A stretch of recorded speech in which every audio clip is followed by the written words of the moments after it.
Good evening, good morning, good afternoon, wherever you are on the planet. Good to see you. Come on in. Brooks's Space Corner live chat 120 tonight, 1st of July 2025. We're trying something new tonight. So we're on vertical live stream as opposed to the horizontal 16:9 screen ratio. It'll look a little odd if you're watching on the TV, but I'll try my best. Okay. So this is a little experiment for a couple of weeks. We're going to try it through July.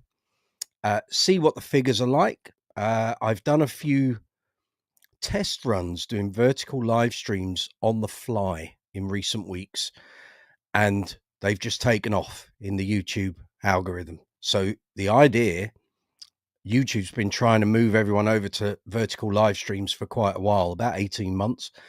They want to be able to use footage from your live streams in the shorts feed. So we're going to give it to them. We're going to see how it works, if it impacts the channel. If it does, if it doesn't, we'll see how we get on. But I hope this works. For those people on phones, they'll go, oh, at last it fits the screen. How fabulous. And people on tellies might be going, this looks horrible. We'll just have to see how it goes. But give me your feedback, okay? Whether that's tonight, over the next couple of weeks, let's just see how it works. If it works for the channel, then we'll go with it. If you guys, it doesn't work, then let me know and we'll see what we can do. Maybe we'll alternate 1 week a horizontal stream and next week we'll do a vertical stream. We'll see how it all pans out. Westford, good to see you. So nothing really changes in terms of what you get. It's just I'm on a thinner display window, if you like, which should make the chat when the regulars come in a little entertaining, because I don't know how the screen is going to format. It may be that the other windows go along the bottom of the screen. We might get split into four. I've got no idea how this is going to work, so we'll just have to see how it goes. Dogs are kicking off. Just bear with me a moment. That's a good start.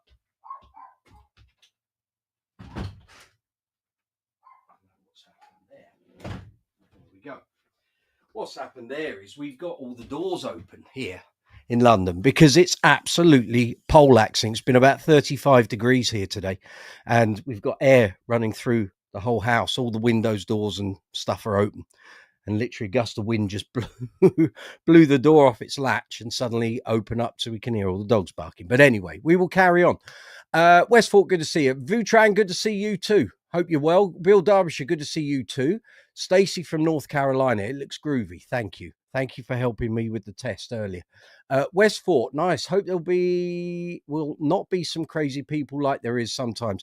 We will see, won't we? So if they come in here and they're rude and obnoxious, they get bombed straight out the door. That's how it works. We run a nice tight ship here. And I'll reiterate that we do run a nice tight ship here because I think it's highly unlikely, but he proved me wrong once before. We may, and I'm only saying may. I've sent the email out. He may see it. He may not. He may just be way too busy and go, I can't be asked. But I've sent an email invite to Lee Sklar tonight, who is having a day off in his hotel. He's going to be doing a live chat on his own channel later on, but that is a membership kind of live chat. He does his regular daily videos, of course, but he does like a hang like we do here. And you have to pay to be part of that, and that's fine and fair enough. I could implement the same thing. I choose not to, but I've sent him an invite. About 2 years ago, I sent him an invite when we were doing a live chat. I think it was the same one that Neil Fairclough was on. I think it's the one that Dave Swift appeared on.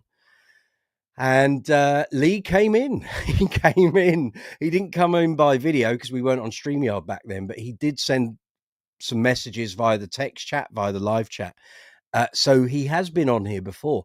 He could surprise me. He could appear in the chat window at the bottom of the screen. And if he does, then we'll invite him wholeheartedly. But what I'm saying about we run a nice tight ship, good manners, good behavior, all that sort of thing. We don't want idiots and imbeciles on here. But with a bit of luck, fingers crossed, he may see the email. He may go, yeah, I'll come on for 5 minutes. He's a wonderful chap. So we'll just see. But I expect he won't, but you never know. So let's see what happens. We've got Westford. Yeah. Stacey talking to West, that would be a good experiment to see who jumps on the vertical live. Rosvita, hey, good to see you. Welcome. Brooks's Space Corner live chat here. We're in vertical mode. So I'm expecting we're probably going to get a few people who've never even ventured onto this channel before, but you're very welcome. We're here talking bass guitars, bass amps, bass effects, bass accessories, great bass players, albums with great bass playing on. If your gear's playing up, need some help, put my teeth in, it'd be good. Need some help and advice, that's what we're here for. If you are looking to buy a new bass, or you've got your eye on something particular and you just like a few pointers before you put your cash down, if I can help, it's what I'm here for. If I don't know the answers, we open it up to the rest of the community here on the Brooks's Bass Corner live chat, and we'll try and answer your problems for you. Right, I can see Richard is there, but I'll bring you the screen shortly. So you get your Vimto ready, and I will quickly do a quick bit of housekeeping. So, vertical live chat. This is the video window. Directly below, if you're on the mobile app, is the live chat window. If you're on the desktop, it's that way. I've got to move myself tonight. I've got to fit in that window. So the desktop live chat is that way. Put your insertion point or cursor in the chat window at the bottom where it says chat, comment.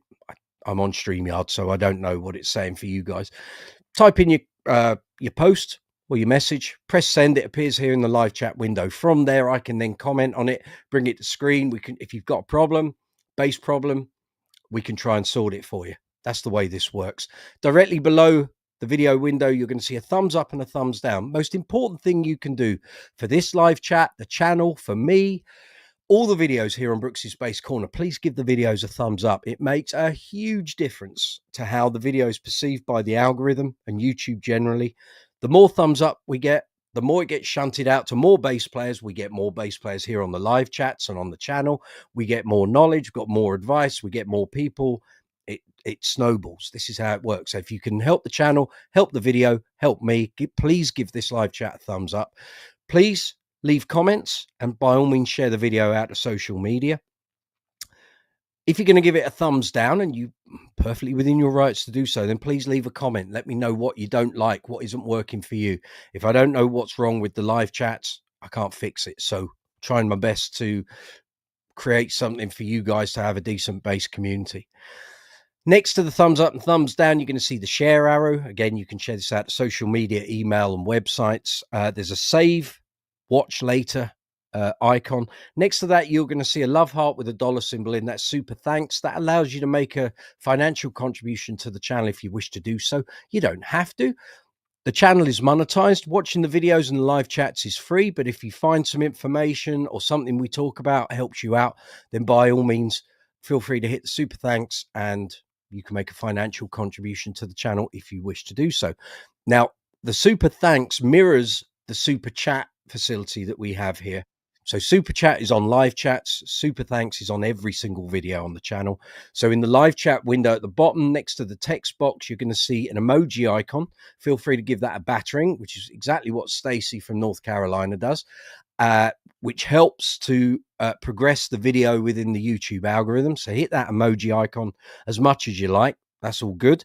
Next to that, you're going to see a rectangle with a dollar symbol in, and that's called Super Chat. That exists on the live chats. Again, if you wish to make a financial contribution to the channel, you can do so using that Super Chat facility. Everything here on the channel comes out of my pocket. So the microphone, stands, lights, leads, cables, cameras, basses, pedals, amps, strings, all the stuff on the workshop videos, everything you see, I pay for. So if you want to help the channel, help me, help the live chats, keep the channel running for as long as possible, you've got the super chat facility here on the live chats. You've got super thanks on every single video. So if you wish to do that, fabulous. Thank you very much. If you go into the description box underneath the video window, you're going to find affiliate links there for the Brooks's Bass Corner merch, which apparently now has 30% off for a couple of days. It was 20%. It's now 30%. I got a message through from Spreadshirt earlier today to say your merch now has a 30% discount. So if you're looking for Brooks's Bass Corner caps, t-shirts, hoodies, sweatshirts, phone covers, mouse mats, mugs, glasses, all of that sort of thing, we got 30% off. So you'll find affiliate links in the description box, which will take you through to Brooks's Bass Corner merch. There's a UK and Europe link, and there's a US and worldwide link. by all means, go and take a look. 30%. The best I've ever seen a discount on the merch is 35%, and it doesn't happen very often. So at 30% discount, if you want to help me, help the channel, get something for your money, buy a t-shirt, cap, glass, mouse mat, phone cover, whatever you wish. There's 170 products there, 15 different designs. If you're looking for the Bass Legend quote t-shirts, they're there. All 4 of them. Mark King of Level 42, Nathan East, Lee Sklar, Chris Squire of Yes. Those shirts and mugs are there in the merch store. So if you want to help yourself, go on through. 30% off at the moment. You're then going to find in the description box timestamps so you can link through to whatever we talk about on tonight's live chat, and you can jump through the live chat really quickly and effectively. So I will put those on here probably after the video actually tonight, or I'll have them up there by midday tomorrow when the video uploads. You're then going to find affiliate links for the Bass Centre here in the UK for their merch, their bass, British Bass Masters series basses, Elite Strings, loads of other products. So check out those links in the description box. There's also affiliate links for Top Cashback, StreamYard, and vidIQ. And then if you've got any bass related purchases, there are affiliate links for Thomann, Andertons here in the UK, and Amazon worldwide. There are Brooks's Bass Corner storefronts. Click on the links, find the product you want, go through with your purchase. We then get a very small affiliate commission for your purchase. We don't get the full purchase price, but we get a very small percentage. I mean small, but all those small percentages add up to a bigger product. So if you want to help the channel, affiliate links are a good way to do that. After that, you're going to find social media links, and that's the housekeeping done. So I saw a few pop in there. Here we go. James Howard, good to see you. Thanks for coming back after last week. Fabulous. Bruce, good to see you. Gareth Harrison, good to see you too. Patricia Crevier, hi, good to see you too. Stacey, the Bella canvas shirts are the softest. Stacey bought a few shirts about 2 years ago. Mr. Lover, we haven't seen you in a while. Good to see you too. I'm going to bring the lovely Richard Fitton Perkins to the screen. Hold on. Just get my headphones on. We had a little juggle about with some cabling today. Actually, I need to do this properly. Hold on, Rich. We're all tangled up in instrument cables. There we are. Right. Let's see. Right. You're the first. So let's see how this works. So I bring. Oh, there we go. It's split screen, doesn't it? Anyone else wishes? My teeth aren't in today. Hold on. Fix them up. I need to move some banners. If anyone wishes to join Richard and I by live stream, you can do so. Email me. There's a ticker running along the top of the screen. brooksysbasscorner@gmail.com. Send me an email. I then send you an invite. You click on the invite, you come to the screen. Exactly what Richard did earlier on. How are you, young man? How's things? Oh, okay. Young man. I like that. Young man. I'm older than you, YMCA, isn't it? Young man. Yeah, we are. We've played it a million times, haven't we? We have. Anyway, cheers, everyone. We're in vertical live stream format. How about that? We got there. Woo! Intriguingly different, isn't it?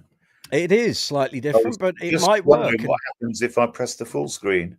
Oh, that's good. Probably different for you.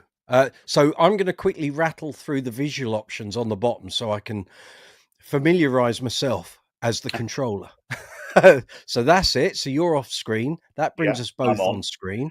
That puts us side by side. Handsome devils. Look at that. It's like a rogues gallery. We've then got that, which is fine. And then we have, that's a news layer. I don't know how that works. Screen. Okay. And that will be if we have more people. Chat on at the same time. Say again? Can you put us and the chat on at the same time? That's what I'm having a look for. So just bear with me. Yeah, that's good when that happens. It may be that I can't do that. Let's have a look. It would normally have that on the side of the screen as an option, and I'm not seeing it. Let me just have a look in settings. See if I can find orientation settings, videos down for that might work.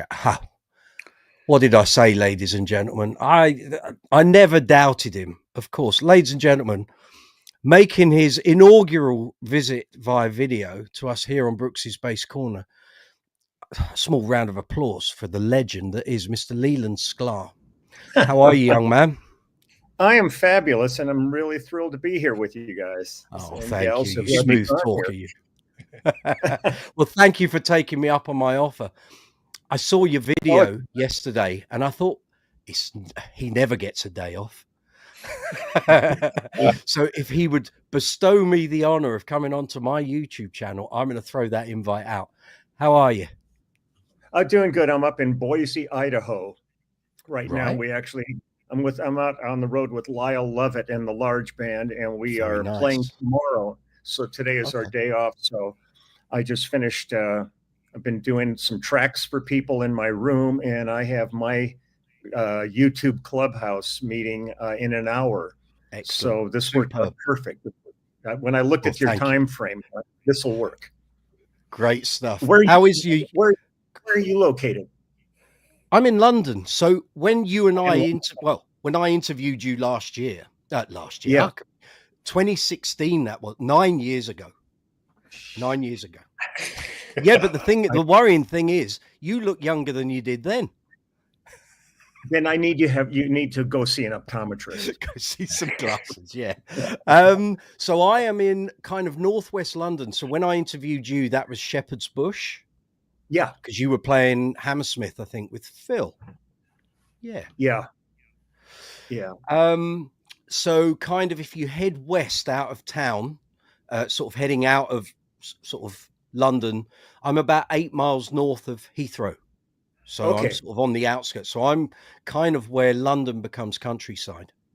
Okay, cool. Yeah, every time I think of Shepherd's Bush, I think of Townhouse Studios where we did No Jacket Required with Phil. Yeah. Yeah. I loved it there. And that's it. Did you ever rehearse at Nomis, which was around the corner from there? No. With Phil, we rehearsed out at for that tour. We rehearsed at Shepperton Film Studios. They just commandeered a sound stage because they wanted to go right into production from the get-go. Right. So we were there for I think 3 weeks or so rehearsing on that one. Okay, very good. But how's life? How's things treating you? It's all good. I mean, I'm it saddens me just mentioning, Phil, the fact that we're not working anymore. But I'm grateful that I've been working with Lyle Lovett since 1988, and I started recording with him, did a number of albums, but we toured sporadically. But in the past, like 5-6 years, he's just out. He loves working, and we've got an amazing band. So we've been out most of this year. We were actually in the UK at the beginning of the year. And then we did with our acoustic group, which is just 5. This band is 15. Wow. And we are so we did a West Coast and an East Coast tour with that. Now we're doing a US tour with the large band, and when that ends, we're coming over to Scandinavia with the acoustic group. We could do an Oslo and a few places, but we end up in Edinburgh. That'll be our last of all places. Yeah. Because we did Glasgow earlier this year. But I'm grateful. I love working with a guy who loves to work. And we're pretty busy through this whole year. Are these festival shows, or are they sort of his own tour? Mostly for the summer, for the tour we're on now, it goes from theaters to sheds. So we'll be playing anywhere from like not sheds like you're thinking of. It's not like in the back. But the sheds are, they can be several thousand people, and some of the other gigs are like 800 or so. But Russ Kunkel is the drummer in the band, and Jim. You're not going to go wrong there, are you? Really? No, man. 56 years of staring at each other. And Jim Cox is our keyboard player, and James Harris the guitarist. It's a great band with horn section, singers, steel, fiddle, all that stuff. It's just lovely, isn't it? Yeah, it's great. It's great. How are you getting on with your dingwalls? That's not a euphemism for anyone that doesn't know, by the way. I'm not being rude. Well, there we go. Very nice. Yeah. Now, when I'm on the road, what I do is I have people sending me files pretty regularly to do stuff. So I carry one dingwall with me that goes to the hotel room, and then I have one that's for the show. Okay. And my setup is so simple for all I do is I only need GarageBand for what I Right. do. I don't need Pro Tools or Logic or anything like that. Plus, I just don't want to get in that deep. So GarageBand is quite adequate. And I have a, here it's right here. Dump this rascal. Oh, okay. Yes. Yeah, Yes. the SSL 2 Plus interface. So I just have a bass, that interface I plug in, the people send me files, I load them in. Right. And usually what I do, like I just finished a track actually with a friend from our clubhouse named Duncan Parsons, who's down in the south of England. And I just did a track for him this morning. And what I usually do is, since I'm not in a studio having communication with people directly where we can do things on the fly, I'll tend to send 3 or 4 versions of what people say. And then I, they can pick simple, complicated, or they can cut and paste and do whatever they want to do. But the thing it certainly is not my favorite way of working, because I really thrive on the interaction of players in a studio. But the beauty of it is it opens me up to a global recording community rather than being dependent on whoever's just flown to LA, or if I'm flying to Nashville or New York or London or anything. So I mean, I sit home and I work with people from Argentina and the Middle East and Japan, and so I enjoy it. It really became a necessity because of COVID. Sure. Do you find it a liberating way to work? You couldn't have done this 25 years ago. We didn't have the technology. No, well, and one of the things was that I literally had never recorded at home before COVID. And because what I would do is, if people wanted me to do something, I'd say, send me a file.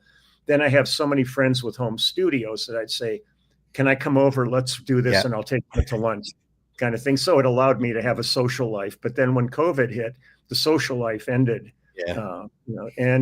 So it gave me the opportunity to actually do this. What I ended up doing was getting the setup, because a friend of mine said they were going to do a recording. They put a little thing together, and they were going to do a cover of Easy Lover. And they said, would you play it? And they said, would you play on it? And I said, I'd love to, but I'm not set up for recording. And it was through them that one of the guys had a friend at SSL. So they sent me an interface. And then I contacted the band that I'm in, the Immediate Family. Steve Postel is one of the members of that. And I called him, and he gave me just a little tutorial on how to set up GarageBand. And then it was off and running, and so it's been great. It's been great. I could never you can never complain about doing anything in the music business. I mean, if you do, it's so sad. Yeah.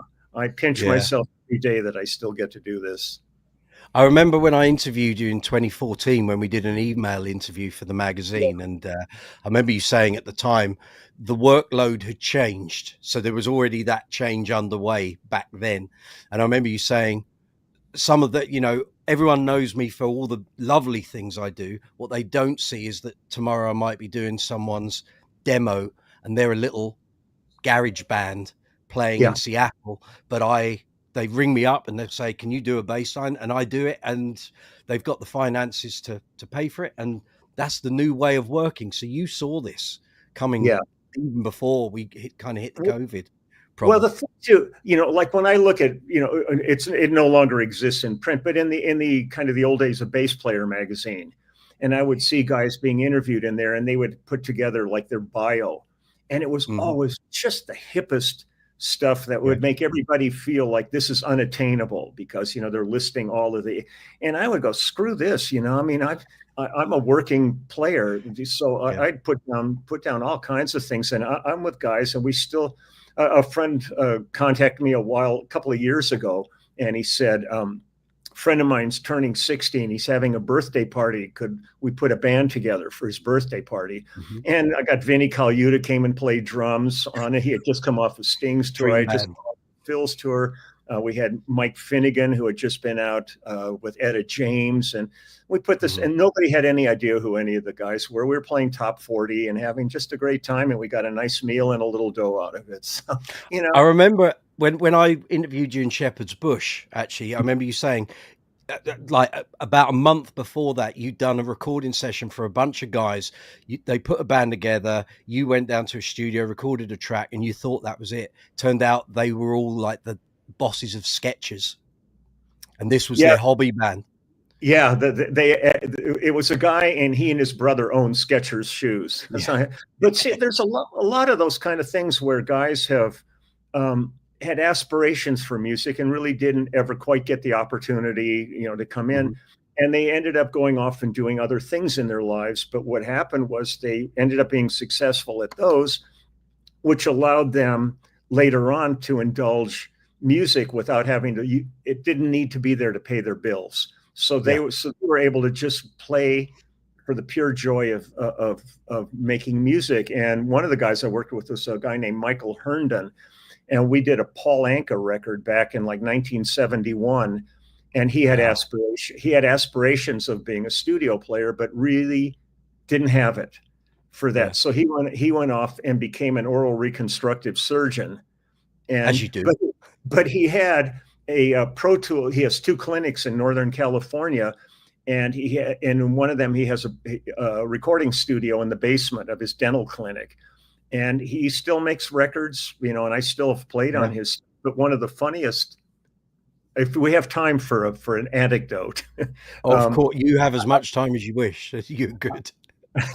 I'm honored you're here. Thank you. I'm thrilled to be here.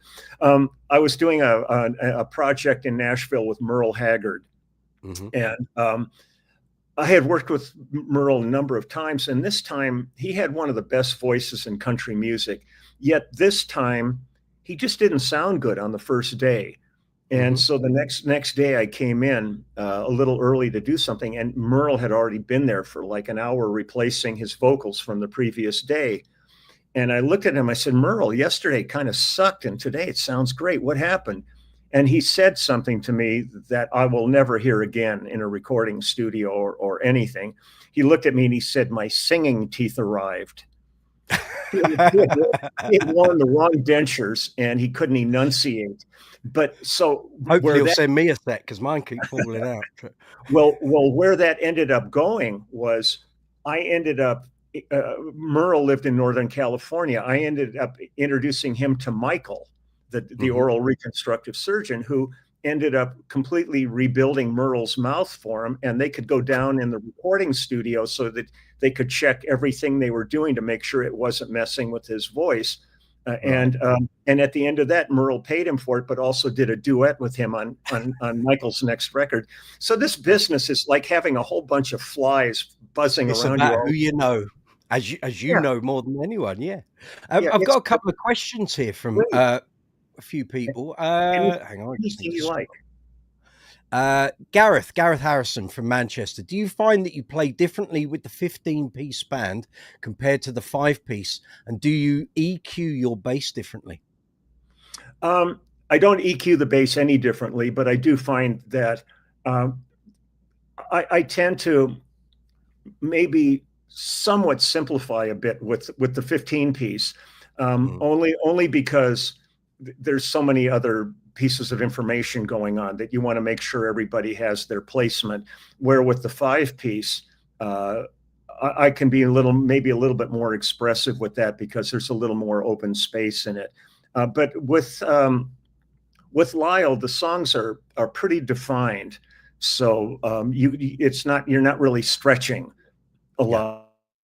The only improvisation in the show is the individual people's solos, but the actual structure of the song stays pretty much the same. But you're always going to adjust to whatever the circumstances are. Try to make right by each individual performance. Yeah. Rich, have you got any questions for Lee? Hi, Rich. Evening, Leyland. I can't think of anything offhand apart from can I drop over and actually step for you sometime? As long as you bring me like a nice curry or something, because that's my favorite thing in the UK. Is I just consume Indian when I'm there. Yeah. Very, very so nice. So what have you got coming up? What's on the schedule? Well, it's this is it pretty much right now, because we are pretty much working through November, and we've been out most of the years. So it's this, but just, between that and working on projects, I really cherish the time I get to be home, work on the house, see my family, play with the dogs and all that. And there's projects they're doing an album that's a tribute to the great songwriter Johnny Mercer, and I was working on that back in LA, and they wanted to continue on with the track, and I said I can't, I'm out here on the road, and they sent me a file yesterday, and I did the song here yesterday. No rest for the wicked. Yeah, there's a new Barbra Streisand album that just came out of duets, and we worked on that. And Reba McEntire worked on her new album, which is yet to come out. And, it's just always, I always figure a moving target's harder to hit. Quite. I try to, I love playing. I love working. So, any opportunity that comes along, I just throw it out. And when I'm not working, then I find other things to do. And the group of people I'm on the road with are really a good bunch of people. So it's not like you're getting up every day dreading seeing this one pant load who makes your life miserable on the road. We're pretty fortunate that it's a great bunch of people. I was going to ask you some questions, and I remember when we did the interviews that there's always so much I could ask you, and we only ever have so much time. But I'm sure I didn't even bring this up. How did the work with Richard Marx come about? Because I saw him, well, I've seen him every time he comes to London, but last tour, the guy's voice is getting better and better. And I know through the album credits and stuff, you actually came in on quite a few of the albums. So how did you know him when he started out, or? No, well, the thing was back, especially in the when you're looking at the 70s into the 80s in Los Angeles, it was a remarkable community of people. You didn't necessarily work with people, but you saw them because people were interacting with each other. You'd be doing one person's album, and somebody else, like we would be in the studio doing like a James Taylor record, and David Crosby and Graham Nash would just come by the studio, and next thing you know, they're in singing Background to Mexico or something like that. There was this thing that went on in LA. And I think I had met Richard several times, plus everybody was aware of what everybody else was doing. So even if you hadn't met them, you knew their name. It's like when the first time I ever worked with Phil Collins was on a Lee Ritenour album. And I was aware of Phil through Genesis, and he was aware of me through James Taylor and stuff like that. So there was an element of when we sat down in the studio to play together, we kind of knew each other, even though we had never met. And with Richard, it was the same way. I mean, I knew of Richard's work and stuff. And especially also I was doing sessions where songs that he was writing, because he was a prolific songwriter. So I would do sessions where I'd look down and it would say written by Richard Marx. So when he called me up and he just said, can you work on an album with me? Of course, the only thing that would ever make me say no is if I was already busy. Sure. But Richard's great. Richard's real. I just saw Richard recently, and he's like one of those proverbial fine wines. It just gets better and better as time goes on. Maybe it's because his hair's pulling in a little tighter now. He doesn't have the flowing locks like he once did. No, it's not the giant, fabulous hair.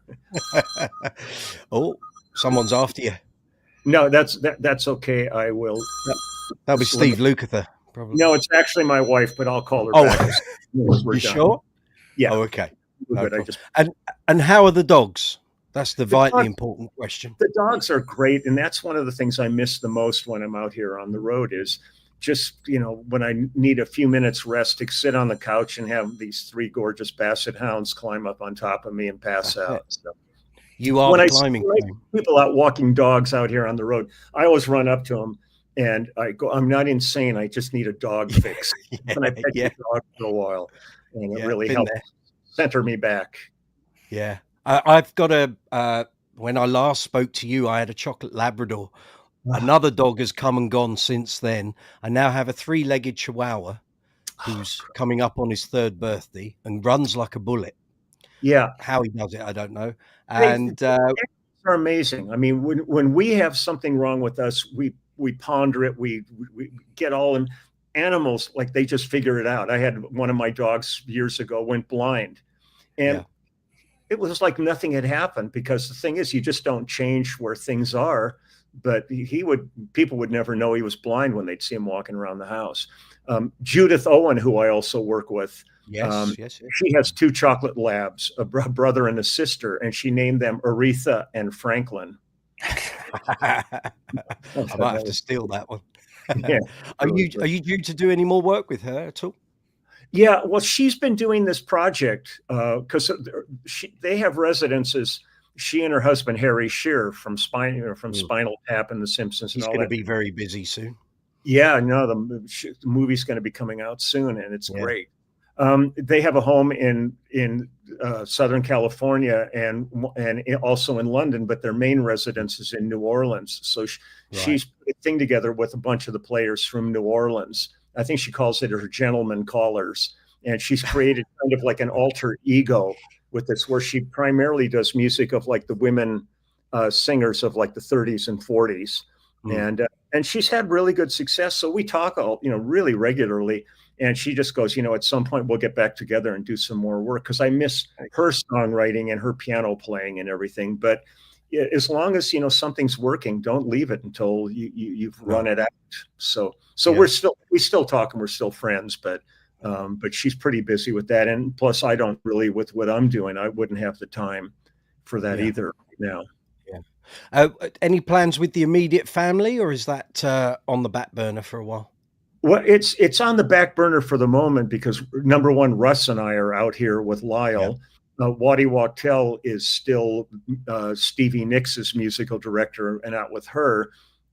And Steve Postel has been doing a thing, I think, called Our House, where he was supposed to be touring with David Crosby, and then David had passed. So they've put the band that was going to be doing that tour with David has gone on. They've added a few different elements to it, and it's more of like a tribute to David and Graham and Stephen and all those guys. And Cooch just taking it easy. He bought a house in Rhode Island and moved back east. So so when we're all free, we would love to. We got a new album that we're finishing up now, which will be released, but hard to say what's going to happen. The thing we're most proud of is the documentary movie that Denny Tedesco did about the group, and that was it's one of those weird things that you never quite imagine you being the center of attention. Artists are the center. I've been interviewed 1 million times for other documentaries, and you usually become like an 8 to 10 second soundbite, but to actually have a whole movie done about us was almost alarming the first time we sat and watched it, because us, what? We don't deserve this. Yeah, well, you don't in your own mind. You're just, you're grateful to be a working musician.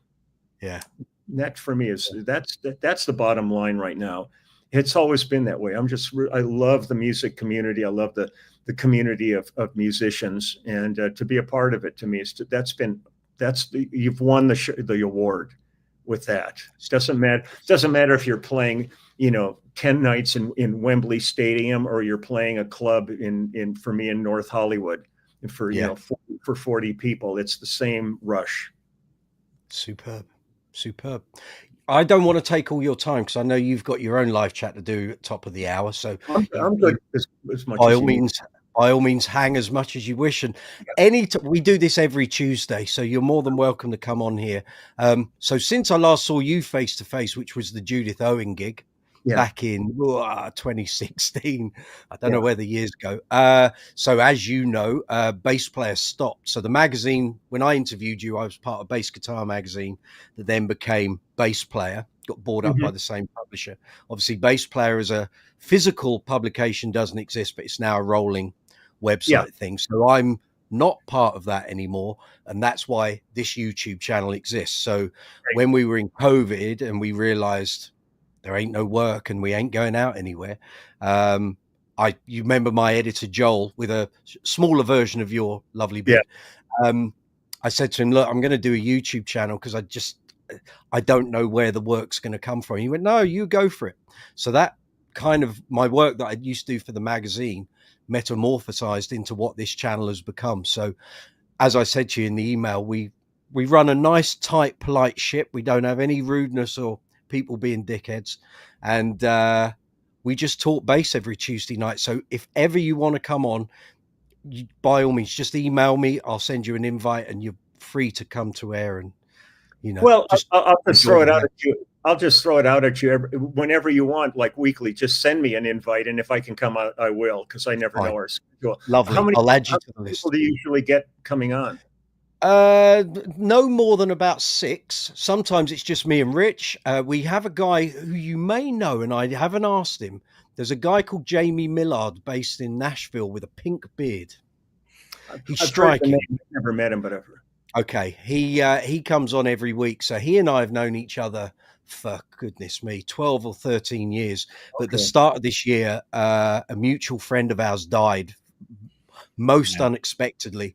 And we've both sort of been the shoulder to cry on for each other. So now he comes on my live chat. We're about to do a podcast, blah, blah, blah. So normally there's me and Rich here. Jamie will then drop in. People come and go as they're able to. And we're just talking bass. It's bass, it's musicians. The biggest thing for the channel and the live chats is advice, information, helping people. We get people come on and their pedal isn't working, or the amp doesn't work, or the bass is throwing a paddy, and we'll just try and help people as best we can.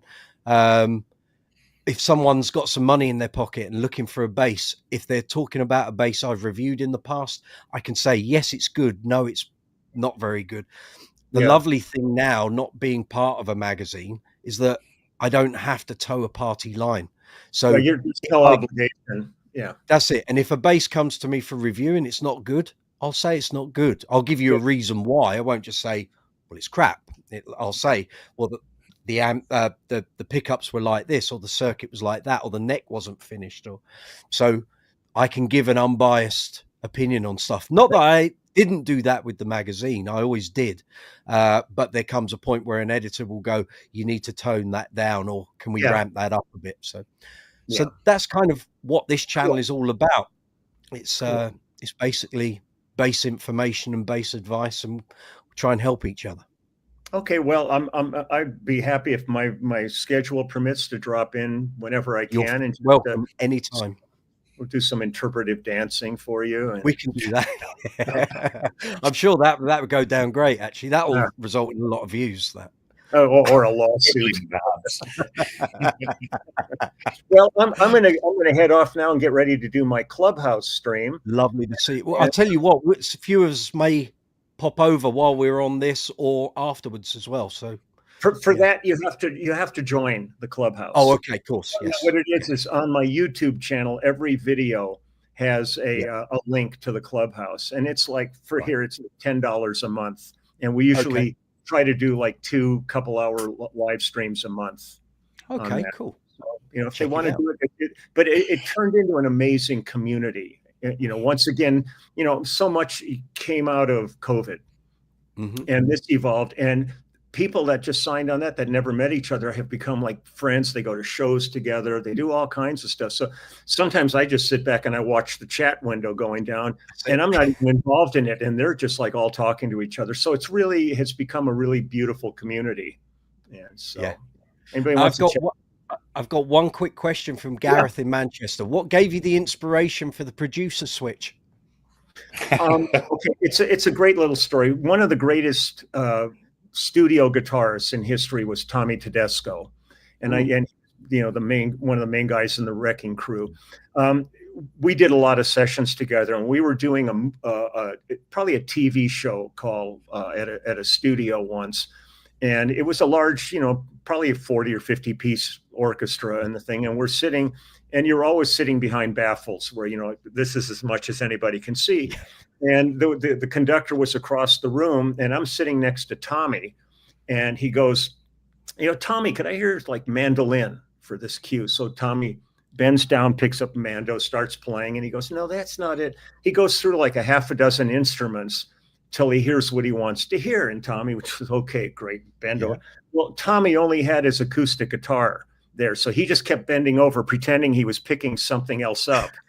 But he was so good that he could play it in all different positions. And when we finished that session, I looked at him, I said, I just learned more in 10 minutes about the music business than I did in all my formal education.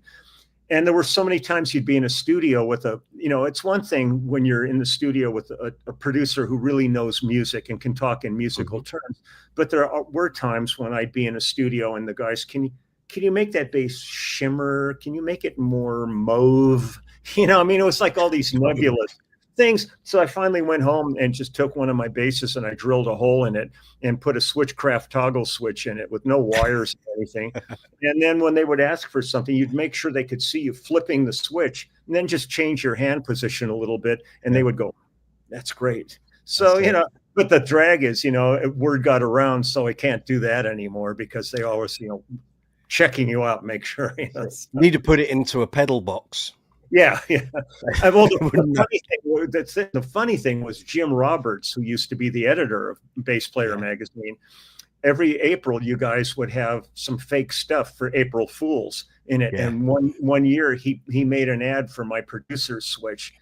And he said, we had so many people inquiring how they could get this switch. And I thought, I'm a moron. I could have probably charged $25 for a thing that cost $1.25. Yeah. But so it's run its course. The best one I have, though, is I got involved with Warwick. The two companies I deal with are Warwick and Dingwall. And people say, oh, you're just a hustler. I go, no, I'm not, because they're two very different instruments. I've never played a Warwick solid body. I got involved with them because I love the Star bass. I think it's just a beautiful instrument. And I was using that. And then Hans Peter said, could we do a signature model of that? And I said, well, I'm pretty happy with it. But I said, if I'm going to do one, here's what I would change. And the changes I wanted required it not to be a hollow body, but a chambered body, because we wanted to change the body contour. But they made me a producer switch on the one that they gave me. And it's a beautiful rotary switch with like 5 different color LEDs. So as you flip the rotor, it changes different colors. And if none of them work, the last one you flip, there's an inlaid hand going like this on it. Well, you see, on those colors, you could have the mauve sound, you see. Yeah, absolutely. Do you want a green, a blue? I can do a nice turquoise for you. That's what we're looking at there. So it's the producer switch has run its course, and now it's just become urban legend. I think you should put it into a effect pedal housing and shift it at $50 but make a huge with like switch in the middle of it or something. Absolutely. Like that. The way put a brick in it so it really feels substantial, even though there's nothing in it. That's the way. You heard it here first, folks. I need to let you go because you need to bring your good lady. So yeah, I'll do that. So well, till have next a great time. live chat. You too, man. This is great. And we'll see each other again. Look forward to it. You have a great evening. Take care of yourself. See you soon. See you Take again. care. Bye-bye. Wow. You ask, I deliver. You are indeed the man, Mike. I've been saying it for 15 years. No one believes you. Yeah, there we go. Well, there. So the next trick, I would like you to conjure up Mark King, John Edwards, and Jaco Pastorius. I'll bring him back from the grave, shall I? Jaco could be a tricky one, even for you. Entwistle. Even harder, yeah. Well, how about that? That should fuel a few shorts for the rest of the week. I think you'll be chopping that several times, aren't you? I think, and there's a good 45 minutes out of that.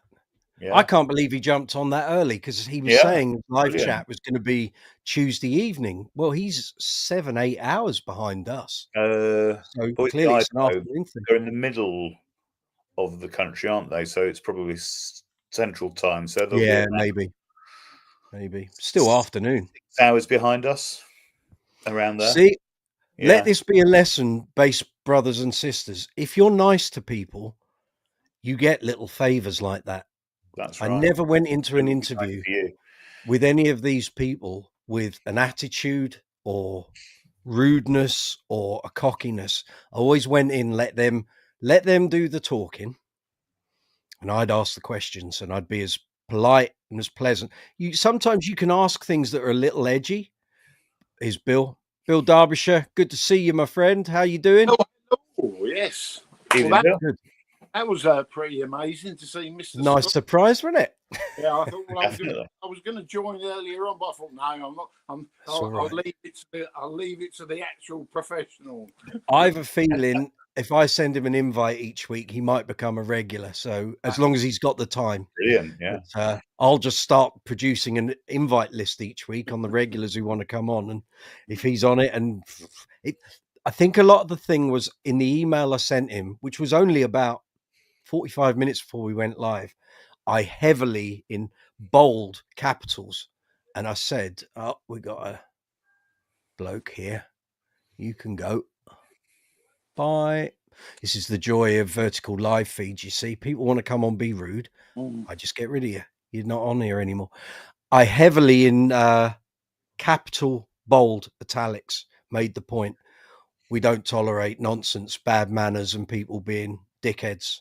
So come on, and you're safe in this community. And if people come on, I just get rid of them. That's how it goes. And I think that sort of tipped the balance, because he gets so much grief from people of a certain political persuasion in the States. And I'm not tolerating that here on my channel. We don't do politics and we don't do religion. You want to bring those to the conversation, stay outside the door. So I think that kind of swung it in my favor.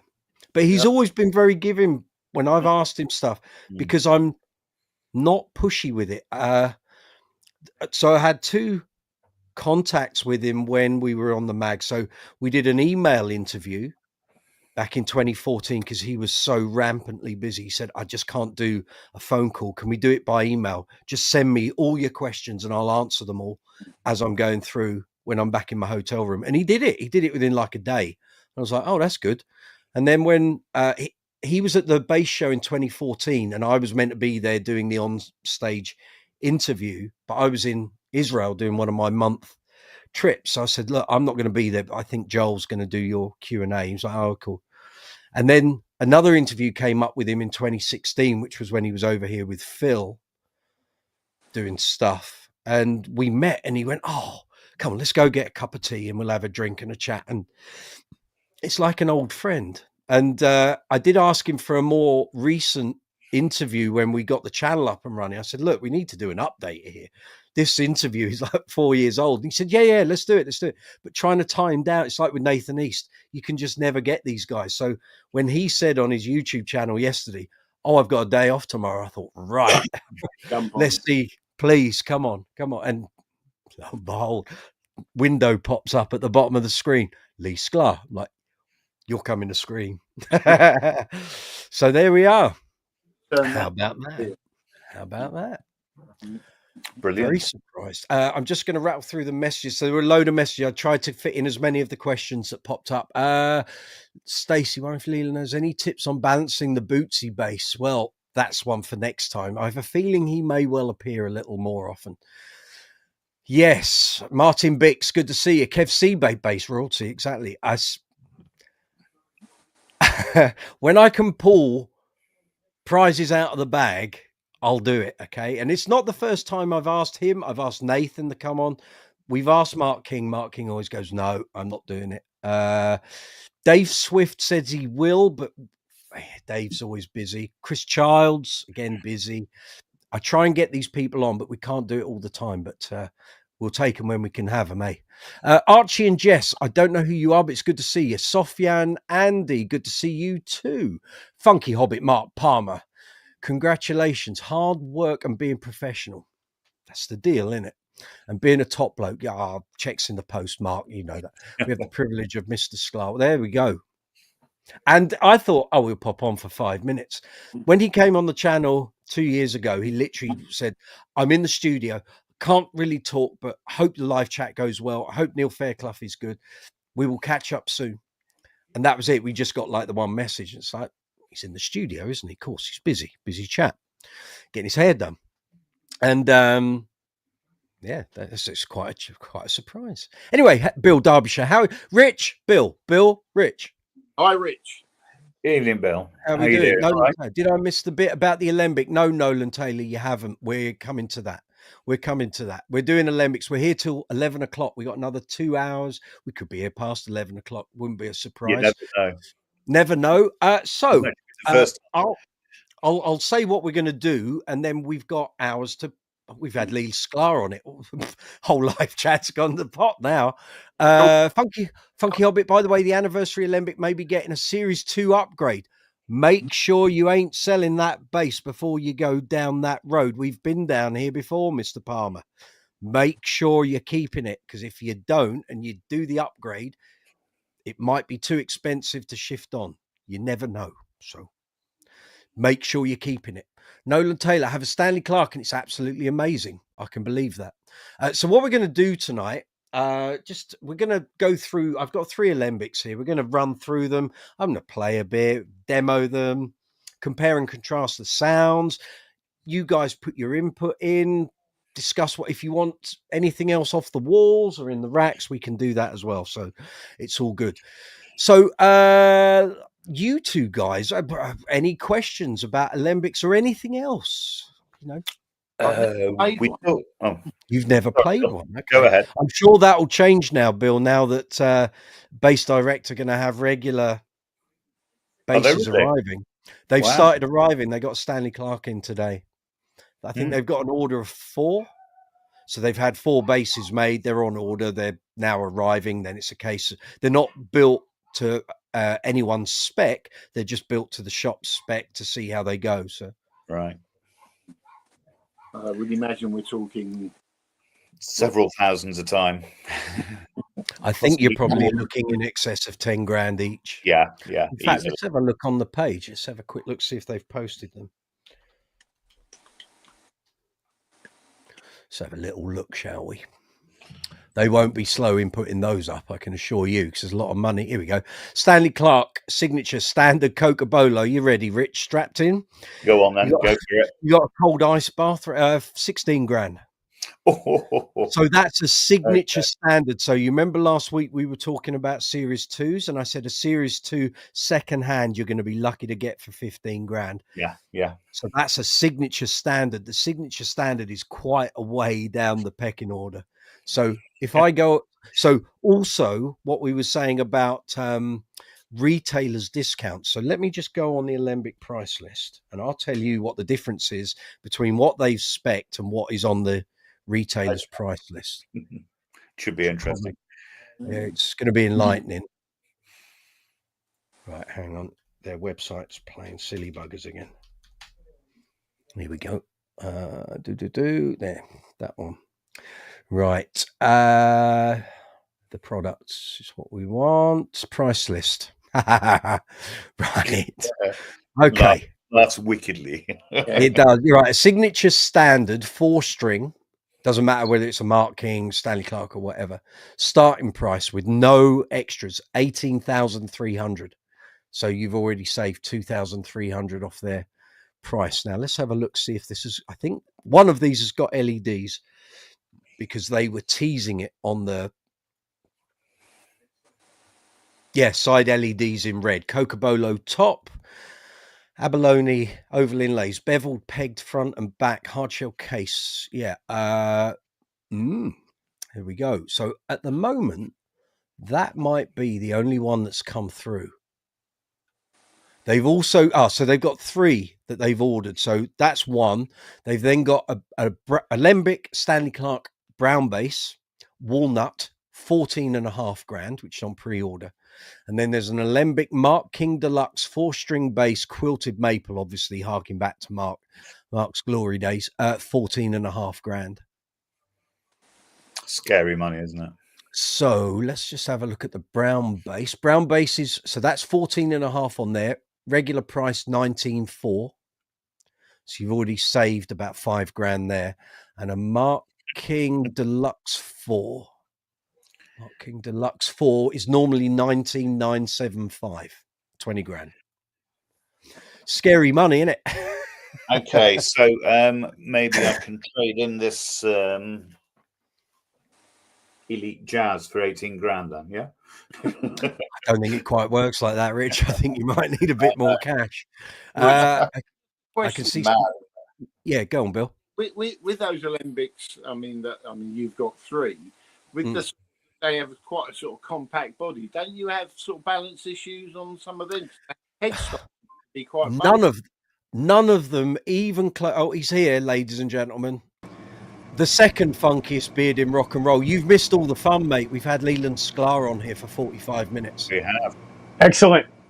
Yeah. I know him. He vaguely remembers who you are. Yes. So I'm sure he's going to become not a regular, but he's going to drop in and out on chats over time. So he said, Perfect. We'll see you another time. Bill, so none of the Alembics I've got have the balance issues of the Bootsy bass. Well, no. Nothing. That I don't think a black hole in space will. the balance issues of that. So same with my W bass. exactly that. There's certain bases that seem to have ghosts in them. They're just like pulling them down towards the ground. So as I said on last week and a couple of weeks before regarding the Alembic thing, when you order a bass, the actual model is defined by the electronics package and pickups package. So you can have the full-blown long scale, big headstock, big body, but you can have any electronics package in it you want. So whether it's a signature package, an anniversary package, a series 1 package, or a series 2. But likewise, you can have a smaller bodied bass, for example. So this is a Persuader body. You can have that fitted with a series package if you want, which then makes it a series bass. It doesn't make it a Persuader, it's just the Persuader body. So generally at Alembic, they're defined by the package, the electronics and pickup package that you have. So you can have, I mean, they are so bespoke, you can have whatever you want as long as you're willing to sign the check.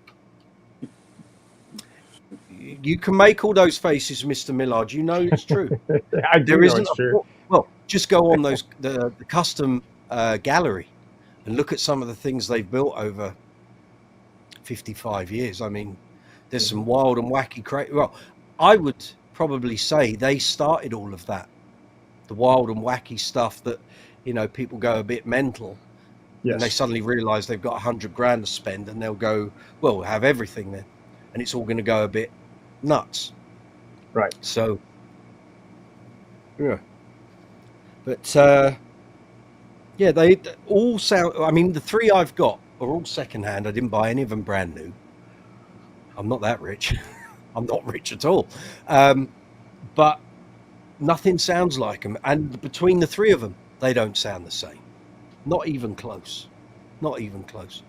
The Persuader came via our friend Mr. Nick Smith, who had it for about 15 months. I think he bought it from Bass Brothers, and he bought it up to flip it. So it needed a clean up and a spruce up, and he did all that. Forgot to do the brass side dots, which I can't. Look, you can't see them. Oh, I can't even get close. I can't get close to the camera. On the side, you won't see them. They're all like this, like dark brown against ebony fingerboard. But let me plug this in. See, now I'll need you guys to tell me whether the sound is all right or not, because when we've done this before, sometimes it can get a little funky. So let me Don't we like turn it the funky? volumes down. Yeah, but there's funky and there's just And it not sounds working. terrible. So I haven't turned it on yet, you div. I've got to tune up first. It's 35 degrees here. It's going to be massively out of tune. Hold on. Yeah, absolutely. Let's see. Let's do the math. 35 degrees equals. We're not talking status graphite necks here. No. No, definitely not. Love a status graphite neck. Yes, we Oh, do. That won't You budge for got hell that. or high water. That. I used Saturday open it. I took it because of it being and the singer had the cheek in between with going back to the second. All tune up. Oh, Yeah. That won't need tune up. You check it. Nah. Bottom. Yeah. Perfect. This is exactly. I'm just going to turn you up a little bit, Bill. Hold on. Yeah. 35 is 95 Fahrenheit, Yes. which is a regular day for me here. Well, you in your sweaty pants, but so 35 Woo! here. I had Sweaty that pants. Yes, enough. I had the Alembic. I had the empathy on a trip to the Middle East in 49 degrees. Didn't move. Yeah. Nothing moved. The joy of a graphite neck. So let's check that. Brilliant. So, yeah, we're there. Right, let's see. I can how challenge that just for a moment. Please I do. can challenge that. I can, because my Yamaha Attitude went to -50 and didn't move a millimeter. That's impressive. That's good. Just But saying. then that has that lovely double bolt in the back, dragging that neck into the pocket. Solidity Yes, it of a does. neck pocket. It's everything. Mm-hmm. I can see all the questions popping in. Nolan, keep firing those questions. I will come back to it once we've run through these bases. So, right, let's just see how we go. Hello, Westford. I'm not hearing anything. And I'm assuming you guys aren't either. Right, just bear with me a moment. Sort of, yeah. Sounds like you're filtering. Now it's a buzzsaw. In the power supply. No, there's no power supply for this. So let me just go in to the audio. That's a teeny bit loud. It's fuzzy. Distorting. Hold on. I'm not hearing.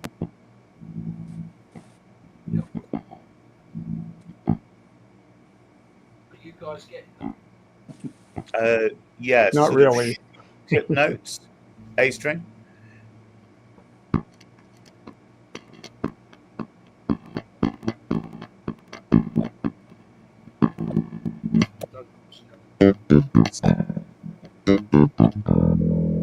There it is. Yeah.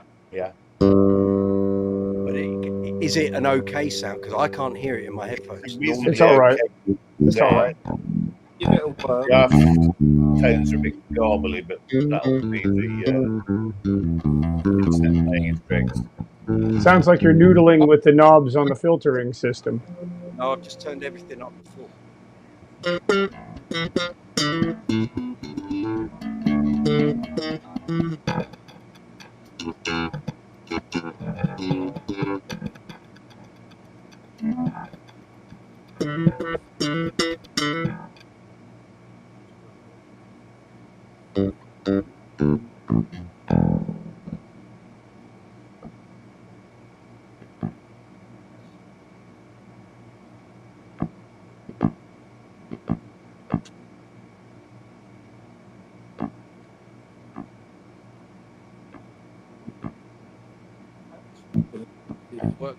Worked okay. There it is. Yeah. Yeah, got it now. Yeah.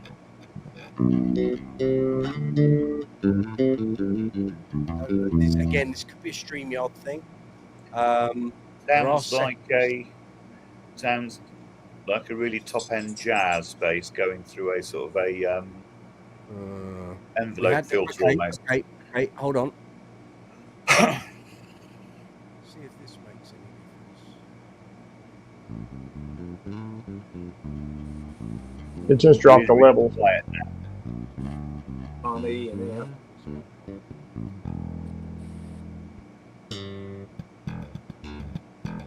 Up a little bit more. Too much.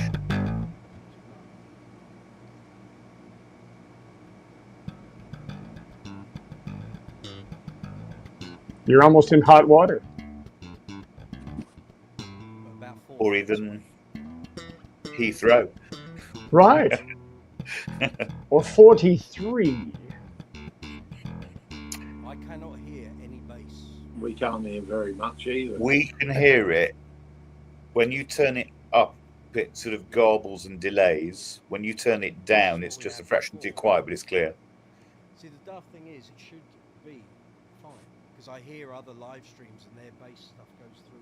And you've gotten very quiet. Yeah, speaking. Your speaking voice has suddenly diminished. Hey. Yeah, this is it. I need to do a test on all this.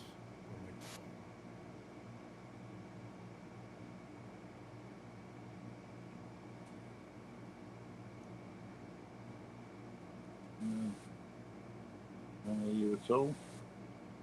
No, your vocal mic has gone. Vamooshed. Nothing. Oh, what was that game they used to play on Whose Line Is It Anyway UK, where they'd have the film clip and you'd see a mouth moving and everybody else is putting the lines in? So Mike's going to start now, and we're going to be talking about my cupcake doesn't have enough sprinkles on it today. Yeah. You know. Yes. I actually trod on my cupcake and slipped over my bass. Was that it? Something like that, yeah. Can you now hear me talking? Yeah. We can perfectly, yes. Right. Okay. We'll need to do the old. I'll need to do a test with the old audio card, I think. We had that sorted about 6 months ago. We managed to get to the bottom of what was causing that. And clearly I've forgotten the settings because it's not happening. Right, let's rattle through these questions. Hold on.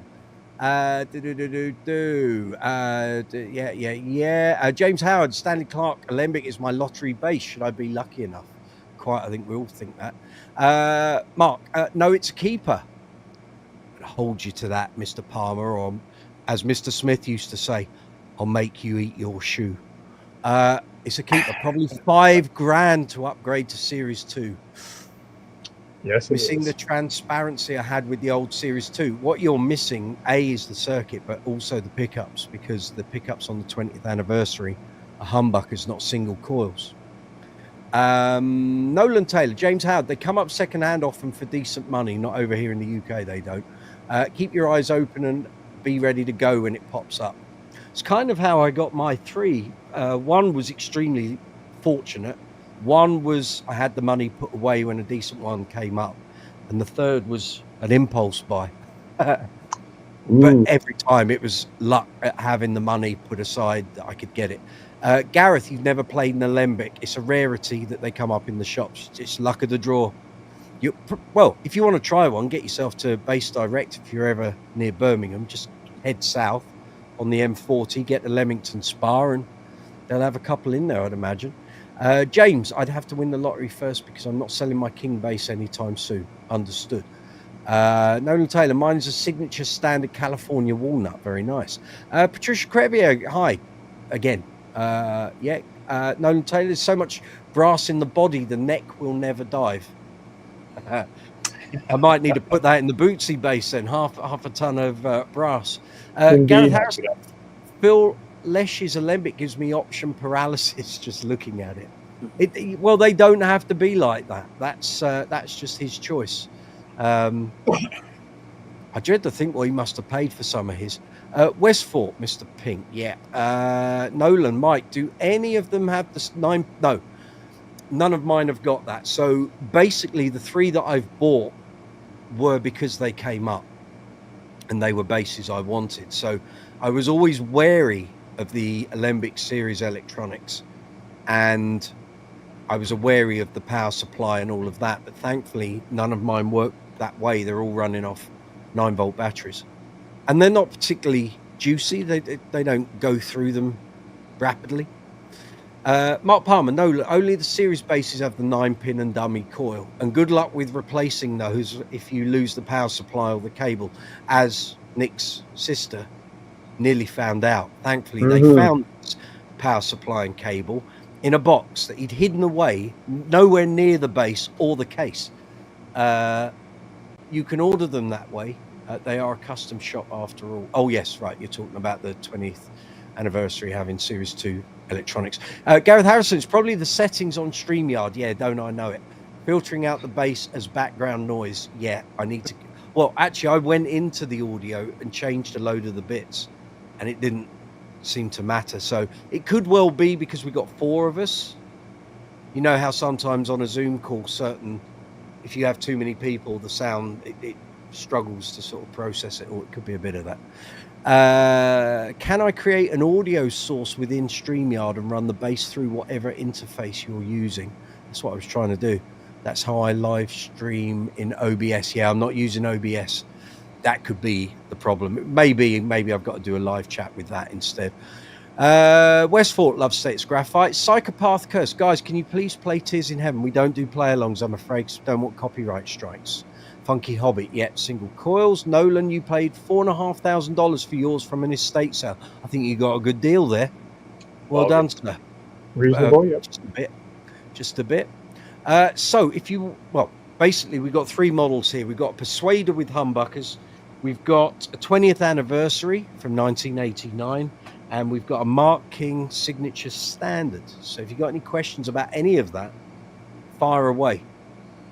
So question just popping up says, Mr. Lover says, any top tips on setting pickup heights other than using ears or metering or some form or another? Yes. Who wants to have a go? Who wants to have a go? Go first, by all means, if you want. Well, okay, so I'll have to use an example then. Okay. So since I spoke about it already, here's this monster again. Okay. It may be hard to see if I can get close to the camera, but you can see how far away the strings are from the frets. Okay. Yep. I set the pickups.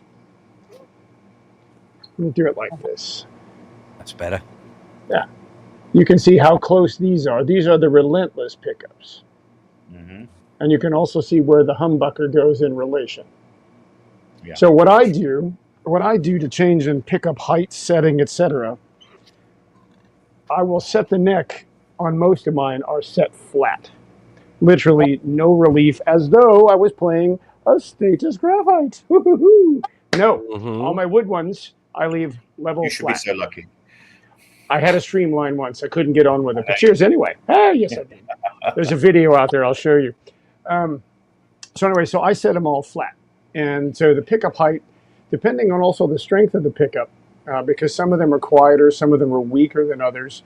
If I pull one of these and we look at the pickup height on these, you'll notice the difference almost immediately. Yes. Okay, because it's all contingent on the strength of the pickup and what you're trying to go for. On some of these, if you put the pickups too close to the strings, not only will they dig the pickup out with, marks and lines, but depending on what it is, it will also distort terribly, especially on some of the passive ones. Yes, that's right. Yeah.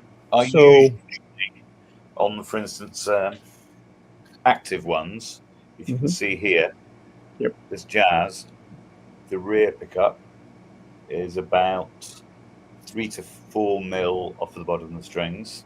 The front one is a lot lower. It's about 6 to 7 mil. There you go. There you go. Yeah. What do you think about on a lot of people with I see, especially when you buy a new bass on the P, they tend to have it sort of curved because they say the fretboard's curved. Do you have kind of the radius idea? Yes.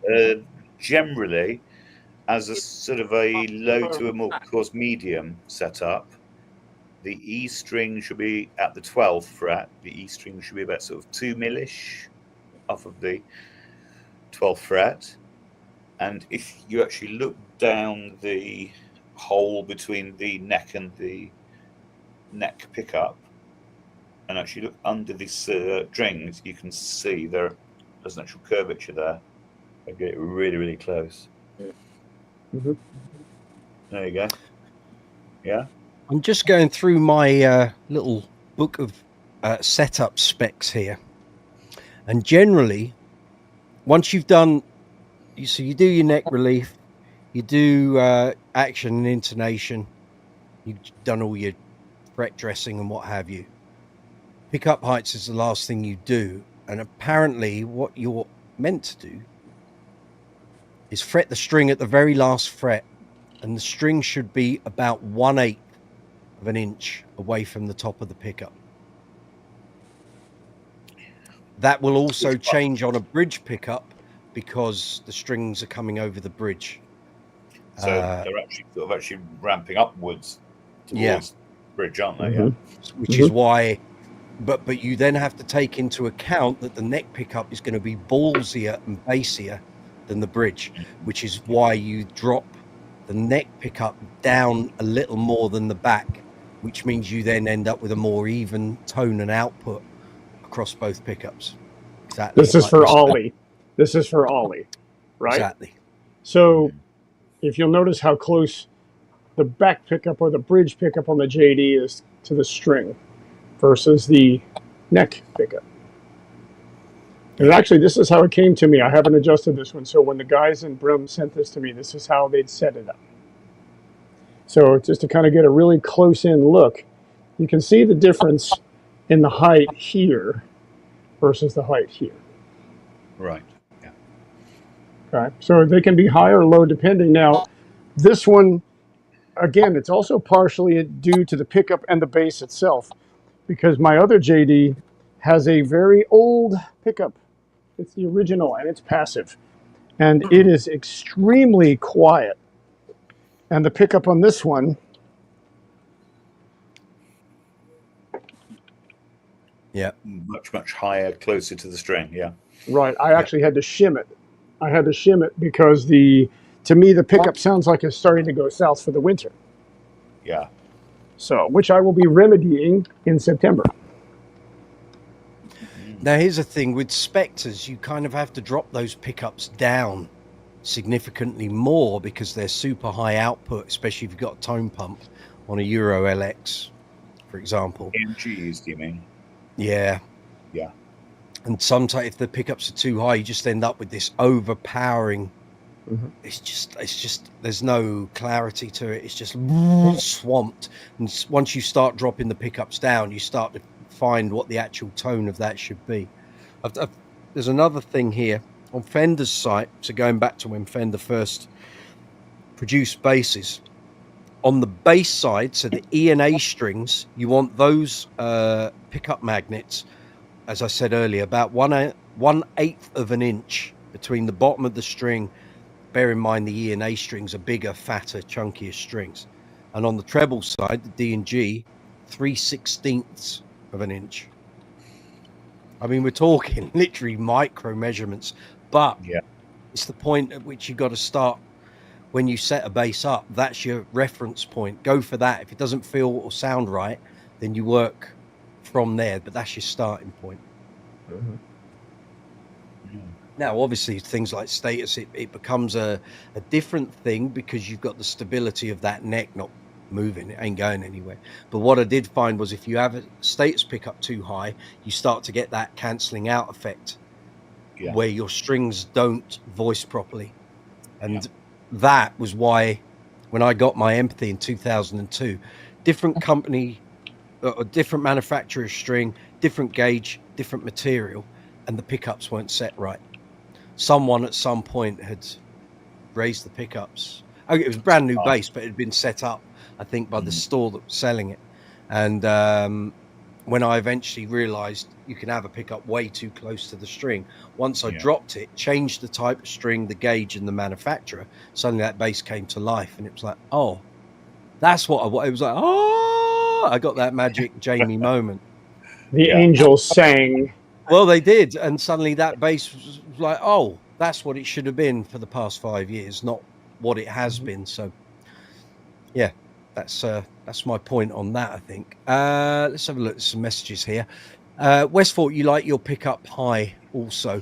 Just be aware, Mark King fans, you have your pickups high and close to the strings. You start, well, it's not just slapping, it's finger style as well.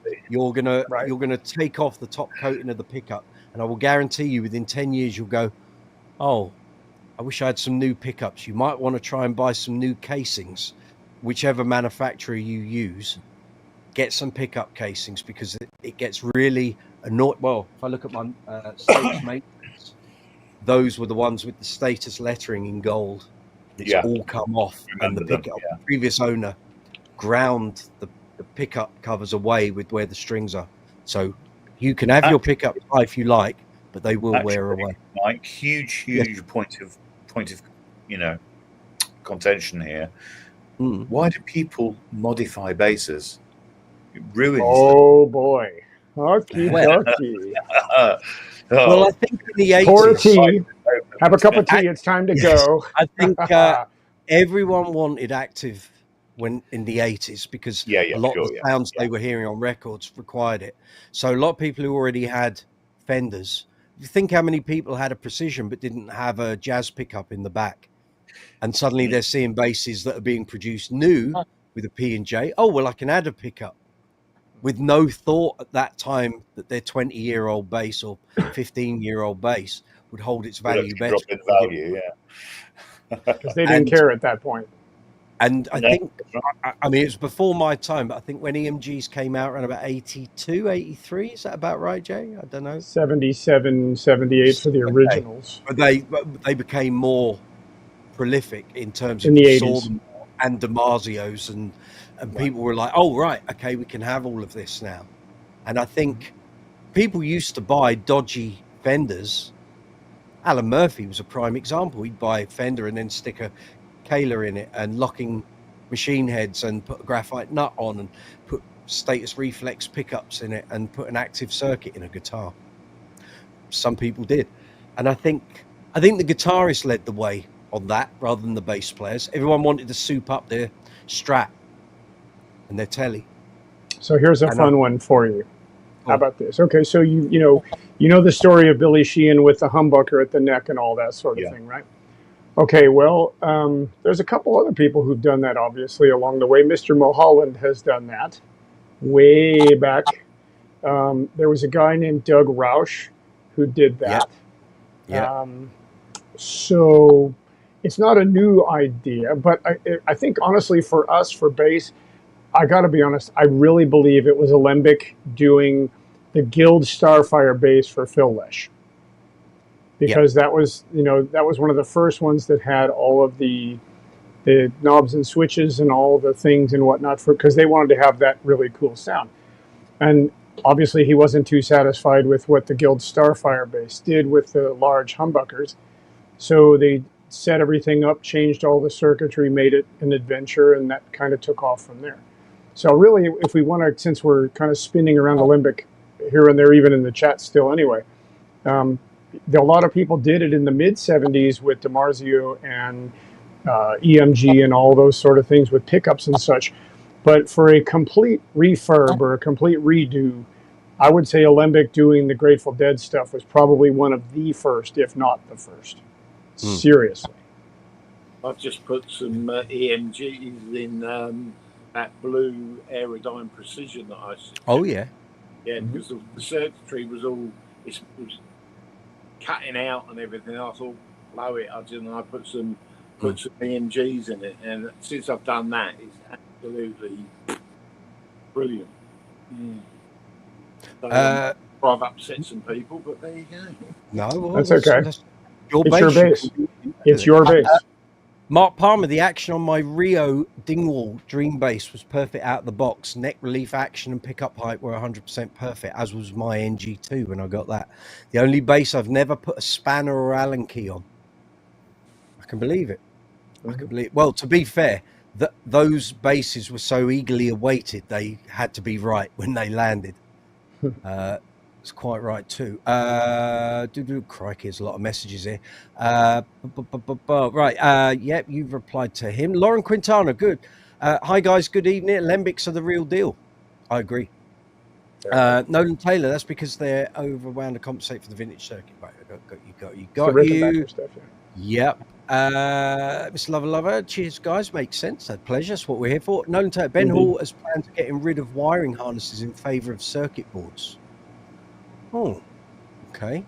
Not a good move, in my opinion. No, I agree. I think not a good move. Ollie Bowen, low pickups and high action for me. That means you can have a hardcore Bosch on it. Pickups down, action high. Go for it. Yeah. Right. That's good. Ben owns Rickenbacker, right? Understood. Westport, quite low action, high pickups for you. Okay. There's me. And oh crikey, Ollie, 3.5 mil on the 12th fret for you. Pick up about 6 to 8 mil from the string. Okay. Then I've mentioned, yes, I always refer back to Alembic's setup instructions, which is very good. It's a document on their forum. Anyone's got an Alembic and think, how the hell do I set this thing up? It's all in there, step by step. Don't worry, you won't muck your bass up. It works. Basically, one of their setup guys has written out a step-by-step instruction. It applies to every Alembic. So if you've got one with dual truss rods and you've got the adjustable nut and you've got the bridge, it's all in there. Neoland, Pete, good to see you. Unfortunately, I don't have Alembic money. That's all right. But I do have a Patrick Koopman, the riser headless bass, which has got 2 Alembic humbuckers and an Alembic preamp inside. I bet that sounds rather tasty. Mr. Lover, Mike, when you interviewed Mark King on the rooftop, 10 years ago, last week, picked up his bling bling King bass, the Swarovski one. Yeah, what was his action like? Medium. It was higher than I expected. Everyone always thinks Mark's actions are going to be low, low, low, low. They ain't. And he looked at me because I had a look on my face. He said, I can tell you're surprised. I went, yeah. He said, you thought that was going to be lower, didn't you? I went, yeah.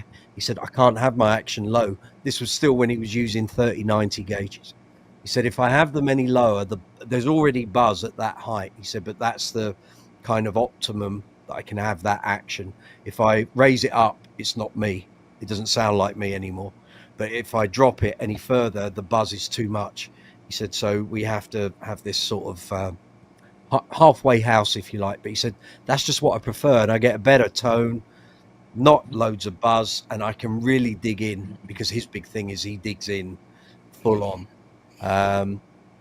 But that was it. And it was a lovely bass to play. I was quite at home with it. I just expected it to be lower.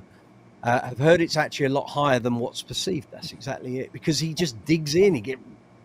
You know what Mark's like. He's not a light-fingered, light-touch player. He's full on. And actually, I'll respond these last two messages, and I want to say something about Rod Stewart's performance at Glastonbury on Sunday. West 4, I know Mark King has quite high action on his JD, especially on the Star chart. Yeah. Ollie, I remember reading Mark has his action around 2.9. I'm not sure it's that accurate. To be fair, Ollie, I think it's pretty much his tech sets it up, knows what Mark likes, and then when they're at sound check, Mark will go, this is too high or too low. I don't imagine the guy's there to the millimeter, because Mark is a very spontaneous guy. He's not a tech head in that respect. He just knows whether something feels good or not. And he'll pick anything up and have a go at it, to be fair. Right, yes, Rod Stewart. Right, so Rod Stewart had that show at Glastonbury at the weekend. So I'm going to say my little piece. Anyone can rip me to shreds here. I don't care. I know what my eyes saw and what my ears were hearing. So I was watching studiously what the band were doing. It came very clear to me. And I know there were certain delays on the BBC feed between visuals and sound. That was for the whole weekend. But it occurred to me, and I know he had said that he'd ploughed something like 300 grand to bringing his Las Vegas show to Glastonbury, and he paid for it out of his own pocket. So that was his Las Vegas band. So I don't know his regular touring band though. But the female singers were live, I think. The sax player was live. The fiddle players were live. And the guitarist, when he was soloing, was live. But I do not think the bass player was live. I think he was miming. I think the drums were miming. I think the other guitar players were miming. And I think the keyboards were miming. And the reason I say that, now I'll find out his bass player will come on here and shoot me down. Or he might watch this at some point. And I don't care, because I found out his name's Kurt Schneiderlin, I think. Let me just check. Rod Stewart, touring bassist. He seems to have quite a prolific career in music. Here we go. That's not what I wanted. That's not Phil Chin. Kurt Schneider is his name. He's filled in for Rod's regular bass player, Konrad Korsch, on occasion, and is a musician with a diverse background. So I looked into his diverse background, and he's got a lot of credits, and he's quite a full-on player. But I was watching what he was playing. I used to be a bit of a fan of Rod, not since he lost his voice in 2002 when he had his cancer operation.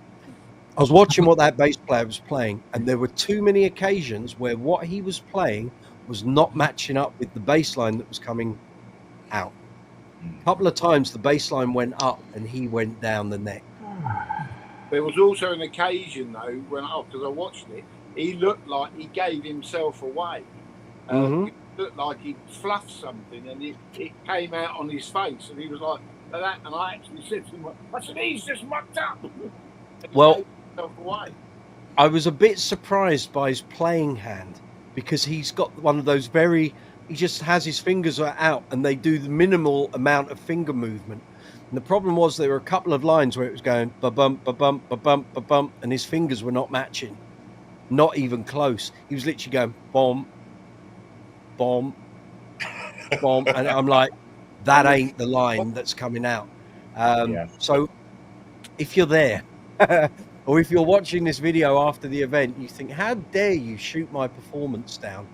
I'm commenting on what I saw and heard, Kurt Schneider, and that was not live from the bass player. But I was watching the other musicians as well, and certain things people were playing were not matching up. Yeah. Even if there was a delay, it wasn't matching up. And the actual guitar chap, when he was playing the solos, he actually seemed a bit flat as well.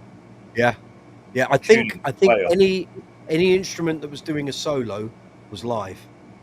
But Right. I think because so many people who do Glastonbury, and you know what Rod's like, it's got to be, I can't show myself up. I think what they had done was they had maybe this is what they do for his Vegas show, is they have a pre-recorded core band performance that is mixed to perfection. So when he does a thing like a festival or a Glastonbury, you've got that there as a safety blanket. Because there was a guy there with a big digital desk on the side doing ears and whatever else. I just don't think the core band were live. I just don't. I never like seeing that. I don't think the mandolin bit May was. No, I think some of the fiddle solos were live, and I think the sax solos were live, and there were a couple of solos that the guitarist did, the young guy, and I didn't watch, or the camera wasn't on him to see if he turned his volume up. So he could well have been on 0 volume and then just turned up for doing his solo and turned it back down. What I didn't like was the bass player and the guitarist were swapping instruments constantly, and that might have been part of the illusion. If people see us changing our guitars, they'll think we're live. But there was nothing in that bass player, the way he was playing.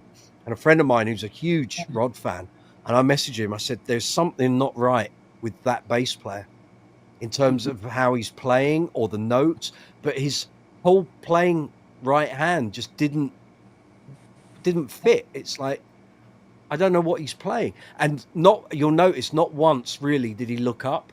He was constantly looking, maybe hearing the line in his ears and thinking, I've got to make sure I've got to look like I'm playing it right. Oops.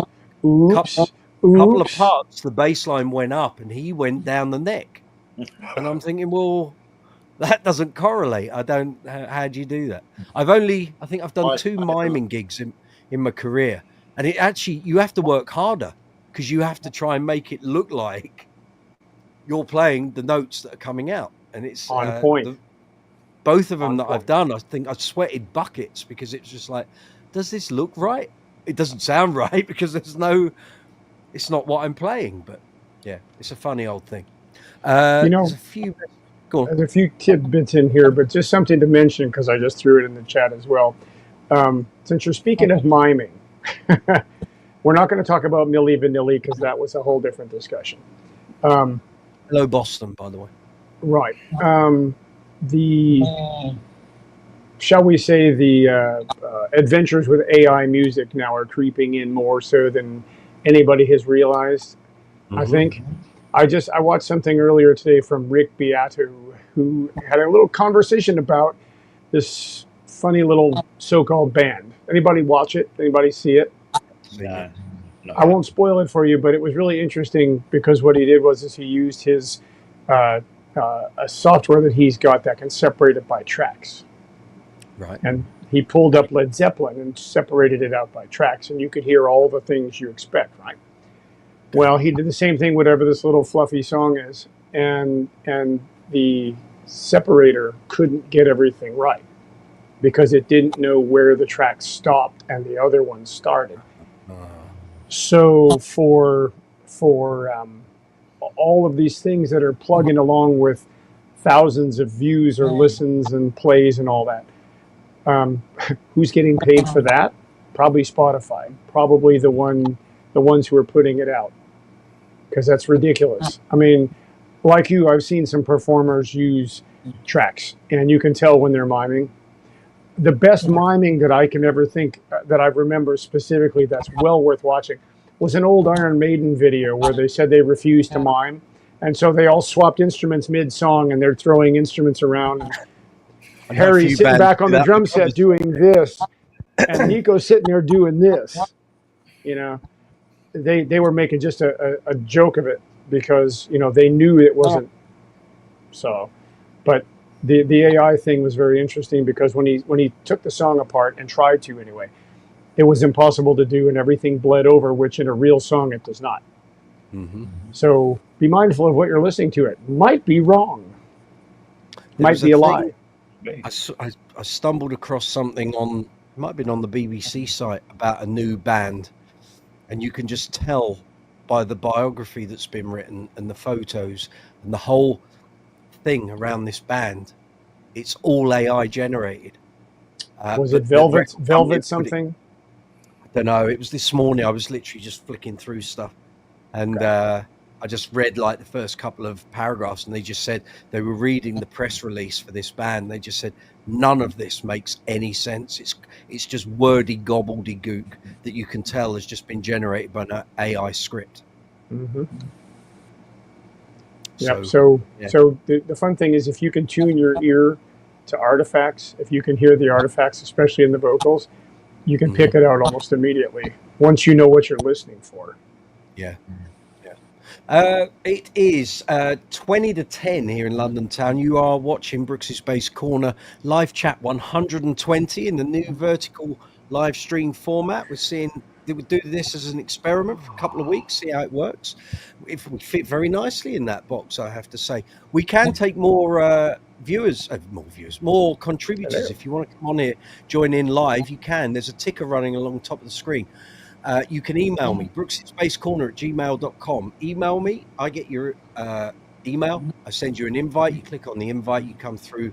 We can bring you the screen. We can have up to 8 people, apparently. How the screen is going to divide us up, I've got no idea. It'll be 4 along the top and 4 along the bottom. But, or if it goes any crazier, Rich will have a pink beard and I'll be clean cut. Yeah. That's right. Yep. There you go. There you go. That's what now we just got to get him a pink status. That's all. There's not many of them about. Actually, Steve. That'll do. Mine has a neon pink. 2000? No, Series 3000, I think. 3000. Yeah, with 2 jazz pickups in it. Someone had a Series 2 status. Series 2. Right. Bill is selling this bass, I think, aren't you? You're looking at. No, we just want an idea on value. Oh, he's giving it away. Okay. Send it to Mike. Send it to Mike.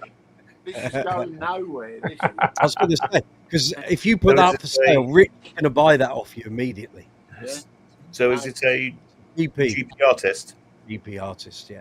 And this one apparently was passive when it was first bought, but Rob Green, and he put an active, did all the business, and the guy wanted a passive active. Yeah. Hello, Phil Copley. I see you there. This is an absolute. Life is treating me well. Yeah.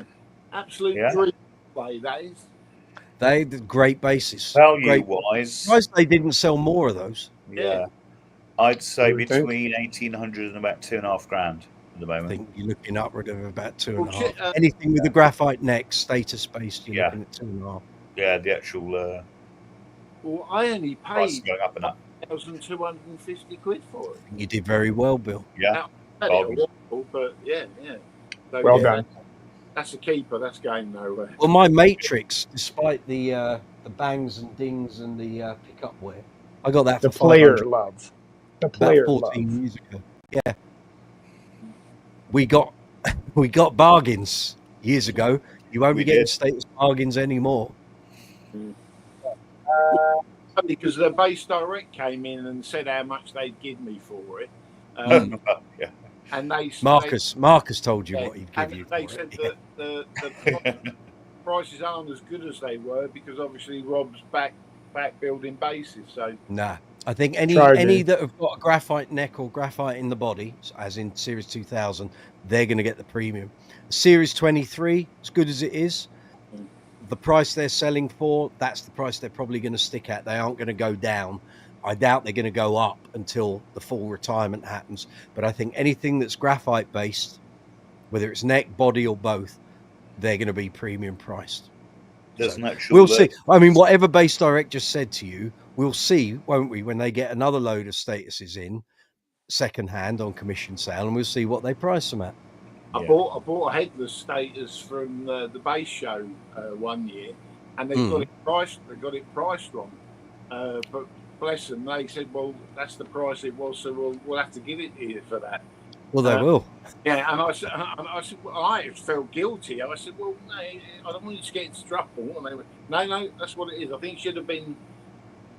Oh, it was quite a while ago. It should have been about 16.5, hundred. And they got it up for like 13 something or other. You did all right then. Yeah. You did all right. I said, "Can I take it now?" They went, "No." I said, "But we'll send it on Monday. It'll be with you on Tuesday," and it was. There you go. There's a bunch of messages here. Mr. Lover nearly got over the fence at Glastonbury, but security caught me and made me go back and watch the rest of Rod Stewart. Yes. Gareth, the AI band in Rick's video was Velvet Sundown. I think the article I read was reacting to Rick Beato. That's Could it. be. Velvet Be. Sundown. Yep. Yeah. I think that's it. Phil Copping from the lovely Supersonic Queen. So, hello, Sir Micah Brooks. See, got the right title. You should have come on here at 8:05, Phil. We had Leland Sklar on here. Now Phil's going to go, who the f*** is Leland Sklar? The man with the best beard in rock.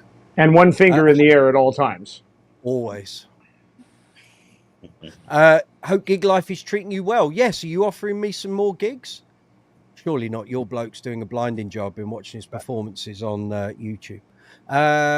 Keith Doherty, Bill's volume is quite low. I'm trying to see if there is an ability for me to affect the mic level, but it might be more at Bill's end. If you'll pardon the phrase. I can't adjust his. Or if I take. That might be better now. Yeah. Talk, Bill. Yeah. Is that better? Sounds like it. Yeah. That's better. Yeah, I've pumped you up a bit as well. Funky Hobbit, nice. Two nice Series 2s from Mr. Green appeared on Bass Brothers this week. Yes, they did. Indeed. Phil, I'll open this one up to the fine brethren here. Any thoughts, lads, on the Westone Thunder bass from the 80s? Speak forth in ringing tones. Playable, not great sounds, but okay. Basic sounds. Ones that had twin split coils were actually quite potent. I think we're talking about the Westone Thunder 3. So Must basically, be. Phil, they went along so they had the 1, they then had the 1A, which was active. Yeah. Then there was the 2, then there was the 3. All of this is written up in Google, so I found an article on it before. The Westone Thunder 3 is immense, and people. I think Nick Smith had one. I think it's still there in the collection. Yeah. The 3 is a keeper, and there's also one which had the sliding pickup. The rail. That was the rail. Rail. That was the rail. Yeah. So the one you're talking about, Phil, is that a headed one or a headless? Because the headless Westone Thunders are huge sounding. They would rival an 80s status. And I knew a guy that had one in an 80s band years ago, and this thing was thunderous with amazing clarity. So you had a Thunder 1. It was a great doorstop. What are you saying? You're saying basses are doorstops, Phil. I'm not having that. I'm not buying Okay. that. So just Gareth Harrison. Oh, here we go. Gareth's got a Thunder, a Westone Thunder, and it was free out of a skip because the wood around the controls had buckled, and Gareth sorted it with a load of big chunky washers. So keep looking in skips, guys. You never know what you'll find. Yeah. Right. Okay. So just for fun, since you're speaking about these, right now there is a Westone Thunder 1, not the active, for $300. Well, you see, what retains their value is because they were made in the same factory as the Matsumoku Aria SBs. Literally on the same production line, same timbers, not the same electronics, but the same people working on them. And that's why they're when a Westone Thunder 1 was originally out, they were about 150 to 200 quid. They weren't expensive basses. No, they weren't expensive. But they've gone up a little because of that Matsumoku relationship. Yeah. Right. They actually did a Thunder 1A, which was active as well. And a friend of mine up in Manchester has for sale a Thunder 3 with the twin split coils in Zebrano. I think it's about 800 or 900 quid. That's it. There you go. There you go. They've held their value. Mark Palmer had a Westone Super Headless. That's the bass I'm talking about. Swapped it for his first JD Series 3 in pink. Okay, Westford. A friend of my dad had a Westone Headless. Sounded beautiful. Thank you very much. Exactly what I'm saying. We've kind of gone off the Alembic thread because I couldn't get the sound to work, but I'm more than willing to talk about the basses. So, what's this one? This is the 20th anniversary. Can't beat a Series 3 JD in pink. Anyway. We're not talking JDs. No. You had JDs last week. I did, but he said it, so you know. Right. So we have a 20th anniversary here. So usually what we get onto is the whole control set thing. So it's quite simple setup on these compared to series basses. So you've got a mono stereo switch. Again, you need a stereo lead to get it all happening. Pickup selector, 4-way. So off, neck pickup, both pickups, bridge pickup, 2 individual volumes, 2 low pass filters, and 2 Q switches. Easy. It's easy. It's easy. So you had some questions about this. Say again? Plug it in. Try actually plugging it in, yeah. Give it a go. Go on. Have it a go. Have a go. Actually, while he's plugging in, Bill, I'm really curious. What's that bass hanging above your head that has the oval Delanos on it? That is a Maruszczyk. Oh, it's one of the Czech ones. Yeah. That's good now, actually. What, mine? Yeah. Yeah.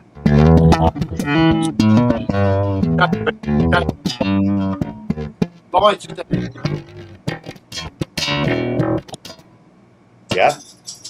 Yeah, it's coming over now. I'm not getting it. I'm not getting it. We got it. We've got it. Yeah. Let's see if there's a headphone thing. Why can't I hear it on headphones? There's got to be a setting I'm missing here. Has to be. Speak. Oh, let's have a look. Hold on.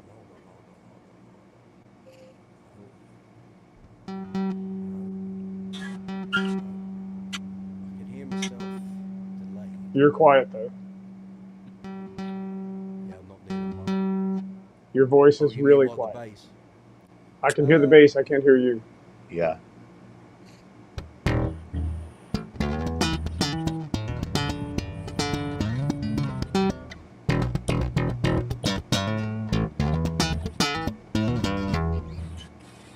Nice. Yeah. Clear as a bell. See, you can hear it. But your mic You're quiet. My voice dropped is again. Yep, Yeah. your voice is missing somewhat. Something to do with there's got to be something with the audio interface, so I can select between the 2 channels. It should have both channels playing. Disappeared. Well,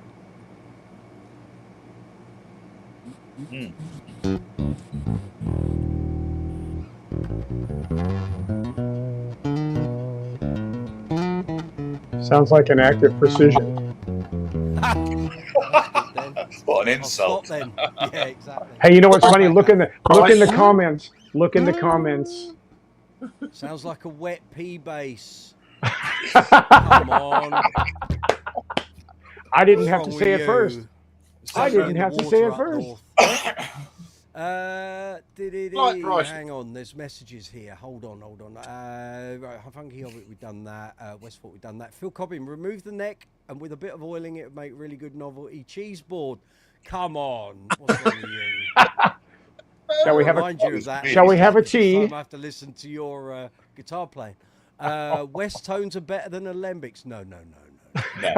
Trust me, they're not. Funky Hobbit, pink is the word. No, don't start him off. Pink works every time. Stop being yourselves. Oh, so how about we go this route then? Dear.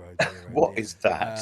Sounds like a wet pea bass. Why pay 13 grand for an Alembic when you can have a West tone? I couldn't agree more. Jamie, what is that? Seriously.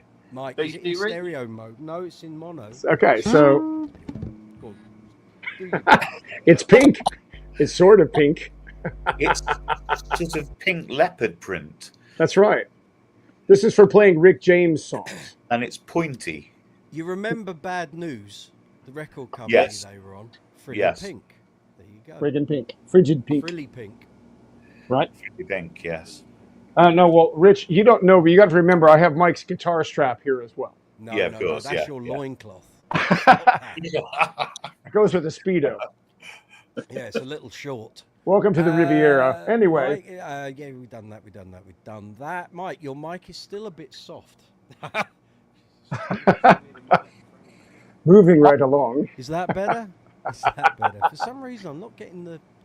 Normally, when I talk on the mic, I can hear it all on the headphones. But Not enough cake. I'm not getting it. I'm hearing you guys, Yeah. but I'm not hearing... I think StreamYard has changed something over the past couple of weeks because we've had all these... They keep tweaking little things, and then you come back in and you go into your settings page and it's changed from the way it was the week before. It's nothing you guys can do. It's purely on StreamYard here. I need to go back into that. There's a help forum. I'll go back into it for the audio stuff, but we'll get there. We'll get there. Anyway, that's the 20th anniversary. The whole Alembic chat's been aborted. I'm going to change the description. Of Title. The Well, actually change it to Bill talks about his Czech bass with Delano's. His Maruszczyk. That's right. Love Maruszczyks. Great basses. Yeah. And we brought out pointy things with naughty bits. Yes. That's it. Thank you for that, Nolan. Funky Hobbit. Mark, off to bed. Can't take the murder of that fine Alembic. Cheeky. I gave you good money for custard, Colin. I'll have you know. It's a bit hard when you can't hear the bloody thing. Anyway, I'll sort that for next week. Don't have no fear. Next week we'll have a redo. Mic up. My mic? Yeah. It's dropped really quiet. Hey. Huh. Ooh. That better? Too much? Distorted. Slightly distorted, but it's okay. It's bearable. Hey. Ha. 1, 2. Not Hey. bad. I know why.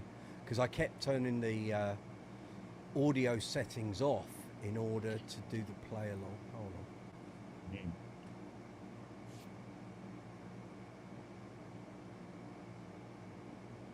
Now you've been muted. You are muted. Oh, wait. You've been muted. The distortion level is going to come back and he'll be like, I'm singing a song. He's going to be doing one of those things next, right?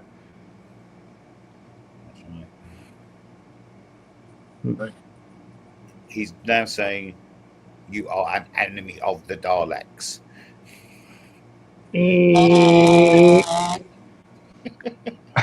We can't hear you, Mike. Nothing. Not a lick. Not a word. Westford saying it's 31 degrees in his room. He can't sleep. Oh. Well, that means you better start playing bass. That's right. Yeah. Ideal practice time. Of course, everybody's asleep. You can just sit there and have a go, have a bit of a bosh, and everything will be good. But wear Scott Divine type gloves, because otherwise the actual sweat will kill your strings, won't it? That better? You're coming back. Yeah. Slightly. Muffly. Yeah. No idea. Hey. Any There better? you are. You have returned. Might have been. All I did was take the XLR cable out the back and put it back in. So That's weird. I don't know. Okay. I don't know. I'll have a proper audio gremlin check through during the week. Right, Funky Hobbit, you go to bed and yes. Yes. Get to your bed now. Cheeky monkey. Where's Cheeky Can't monkey. go to bed because it's too hot. It's hot here. We're meant to get rain. We were hoping for rain overnight, but it's not coming till about 10 o'clock tomorrow morning. It's roasted. I could literally wring this t-shirt. Oh, it's a proper nice Alembic t-shirt. I even wore the t-shirt for the. Anyway, we'll do that again. We'll repeat this Alembic frivolity revisit next week. We will. Alembic Revisited with Brooksy. All right. Well, you can wax on about pink JDs now. So go on then. Oh, I don't have to. We've already Say done your that. bit. Say your bit. Well, see, Mark already laid it out, so I don't have to worry about it. I would like to talk about Bill's Maruszczyk. Maruszczyk. Yeah. Have a go. Well, I'm let's go for it. not plugged in at the moment because I'm across That's the. okay. That's all right. That's all right. Beautiful Just take thing. it off the wall. Take us through it. But it's basically got the three-way switch for the back pickup. You've got bass and treble, cut and boost, pickup blend and volume, which is active, passive. Mm-hmm. And as I say, it's a chambered body. And How much was that?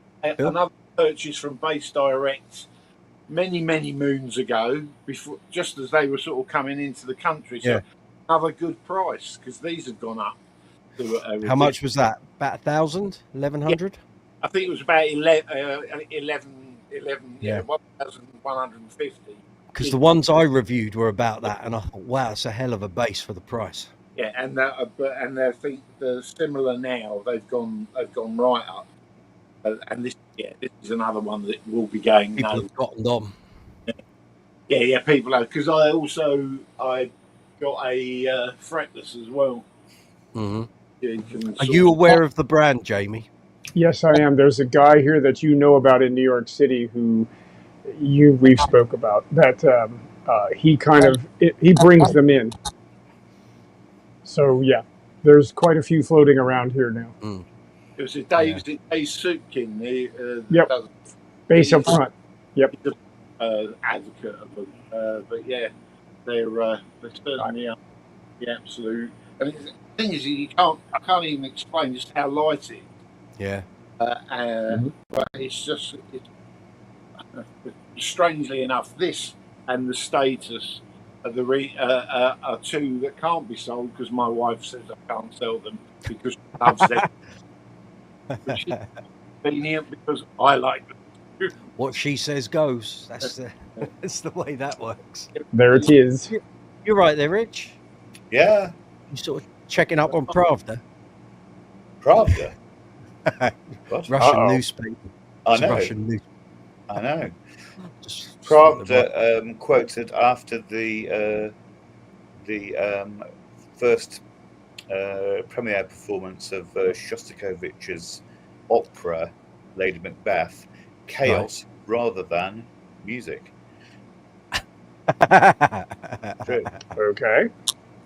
So he actually wrote a much more sort of normal-ish Symphony No. 5, which was entitled A Soviet Artist's Response to Just Criticism. Very true. Very good. Very Okay. good.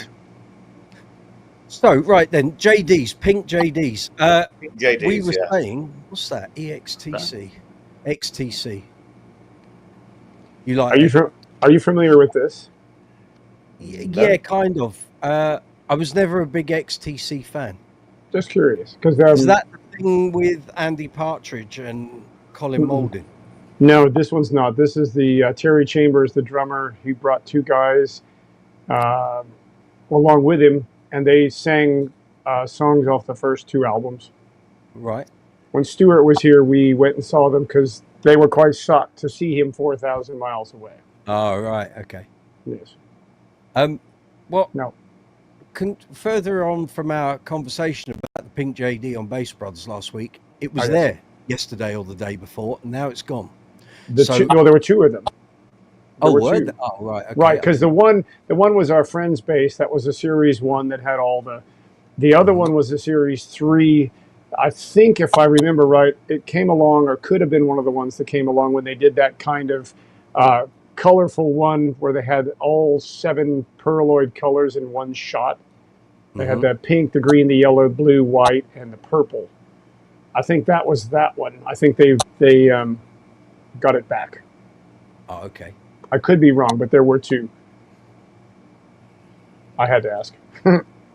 Yeah, because when we were talking last week, we thought the one had sold, and I went on the next day and it was still there. Yeah. And I was like, oh, hang on. So it didn't sell. But no, if there were two, then There were explains. 2 of them. Yep. There were 2 of them. Gotcha. Yes.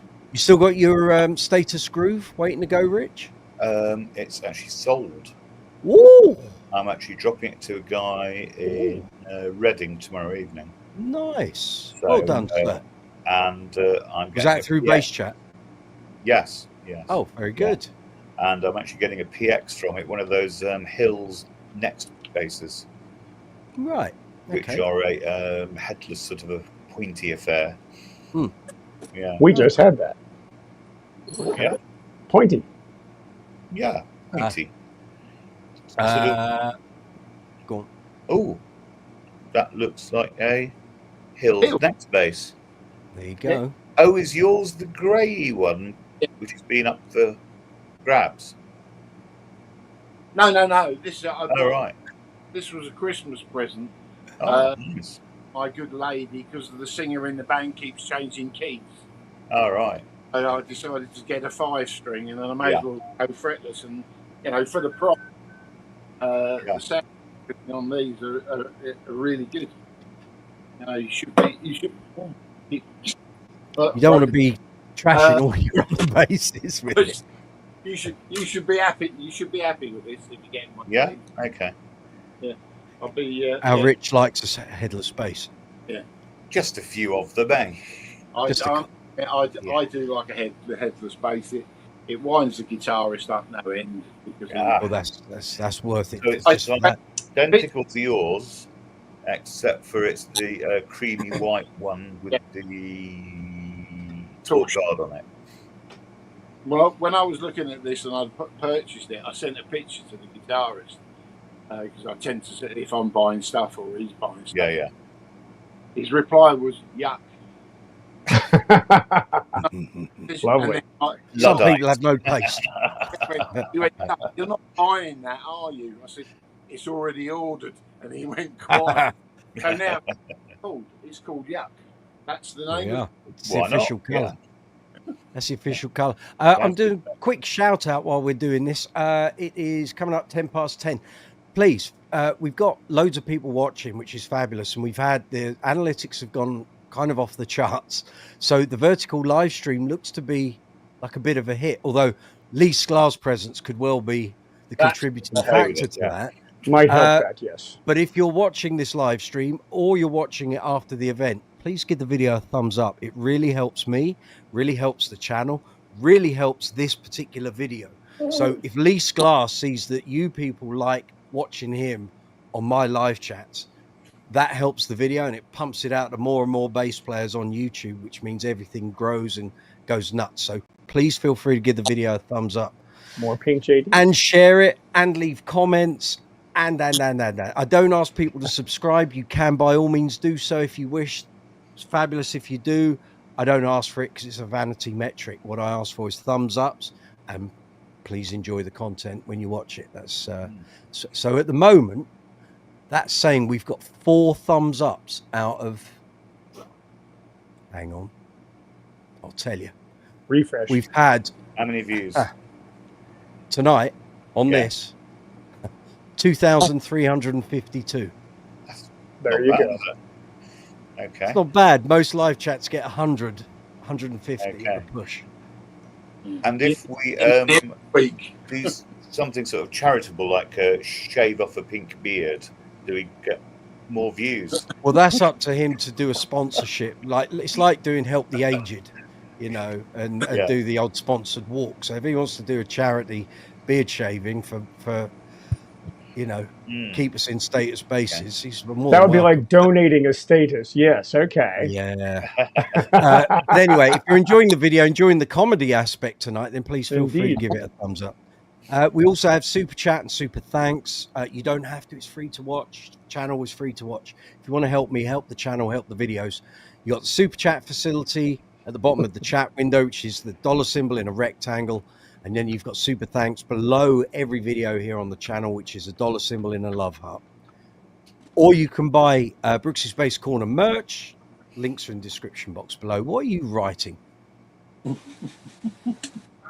I'm just Hang responding. on.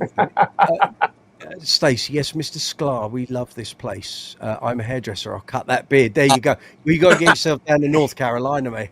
That's not far away. That's not far away. Oh, there you go. There you go. Michael Anthony, good to see you. Thank you. 2352. So far, that can change overnight. Once this video is finished and it's uploading, we carry on getting views. Actually, as many people watch the live chat on after we stop through the night going into Wednesday as they do watch it live. Actually, I have Yes, a question. Does our That's fine. hairdresser, Stacey, actually play? Yes, she does. Yes, I she taught her. does. Yeah, she does. Yeah. She's a bass player. She's a bass player and she's got Awesome. quite a nice couple of basses. She's got an Aria SB 900. Oh, Good nice. one. Yeah, okay. Yeah. She's got a Nordstrand Synonix. Oh, cat bass. And a brand that you may not necessarily have heard of, but I can tell you they are superb. Marco, that are built in Brazil. I know them. I've heard of them. Yes, Yeah. I know them. superb. So I reviewed a couple when we went to the Great British Bass Lounge in 2018. I'd not heard of them, and at the time, Stacey Ann, you are fabulous, and I won't hear anyone say a bad word. Thank you very Not much. a Stacey, word. Not a on the word. super chat donation. Thank you, thank you, thank you. Bless your heart. She supports the channel so much, so thank you. And she used to, still does, helps me with all the graphics, and when I need someone to do a quick test for a video before it's fabulous. Thank you. Well Now we just got to get her a pink bass. well, this is it. Stacey was looking for a jazz bass. It was a sound that she wanted. Where do you start? I want a jazz bass. It's like a million options out there. How And Jazz bass. well, there was that. There was that. So I was reviewing these basses, and I said to her, "I think I've found your jazz bass." She said, "What? What is it? What brand?" I said, "It's made by a company called Marco." And I did a demo for her because they had like 5 or 6. So British Bass Lounge were their distributors for a while. I think they may have bought a few on consignment to, like, you know, bring them in. If they don't sell, they go back. And there were a couple of different examples. And this Marco bass, they weren't cheap. I think it was about 1,400 quid. Yeah, okay. But it just sounded like your archetypal early 70s jazz bass. And I All said, right, yeah, okay. I'll send you the demo video, see what you think. She said, I love it. So she got in touch with the builder and went through what she wanted in a bass. And how long did that take, Stacey? I think it was about a year. I think it was about a year to come through. Built to her spec, like a tobacco sunburst, Yeah. rosewood board, I think. Was it? I can't remember. She spec'd it up anyway. And it came through and it just sounds amazing. Totally different to the Aria. But yes, she can play Ampeg, amp and cab. Yep. Yeah. So yes, she can play. And during lockdown, I was giving her Zoom lessons. So Nice. once or twice a week, we ran through some Earth, Wind and Fire, some Chic, some Queen, some ABBA. Did a whole load of that. Perfect. So, Yep. so it was all good. Joseph, did you? Oh, Joe Goose. There's Joe Goose. Joe How you Goose doing, is Joe here. Goose? Good to see you.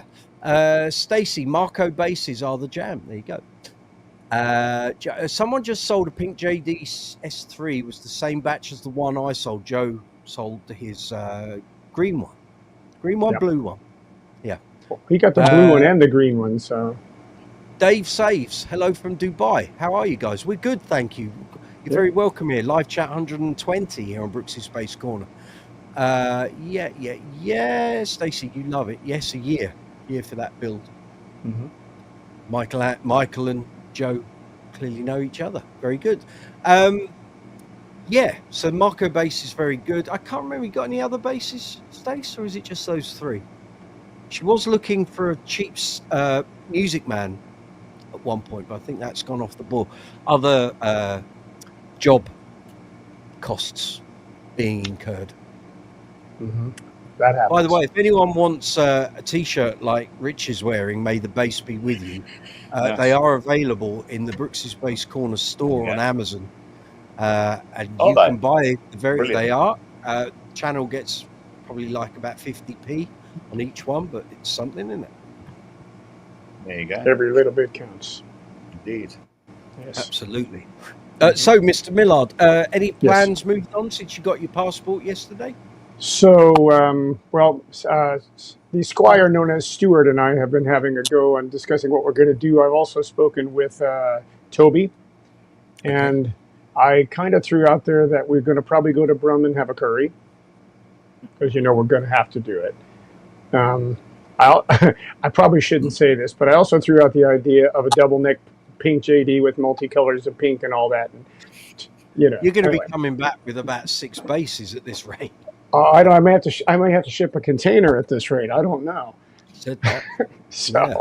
But no. So we're just kind of plotting, and I let him know that you said Saturday for you. You were on a gig. Saturday for me, I'm gone. So no worries. Whatever works for you. No worries. But so Wednesday I'm around. Thursday, Friday at the moment as well. So what you need to do, I think, and we can take this on a private conversation. You need to plan out what you want to do, and then that's going to dictate where you're going to be staying.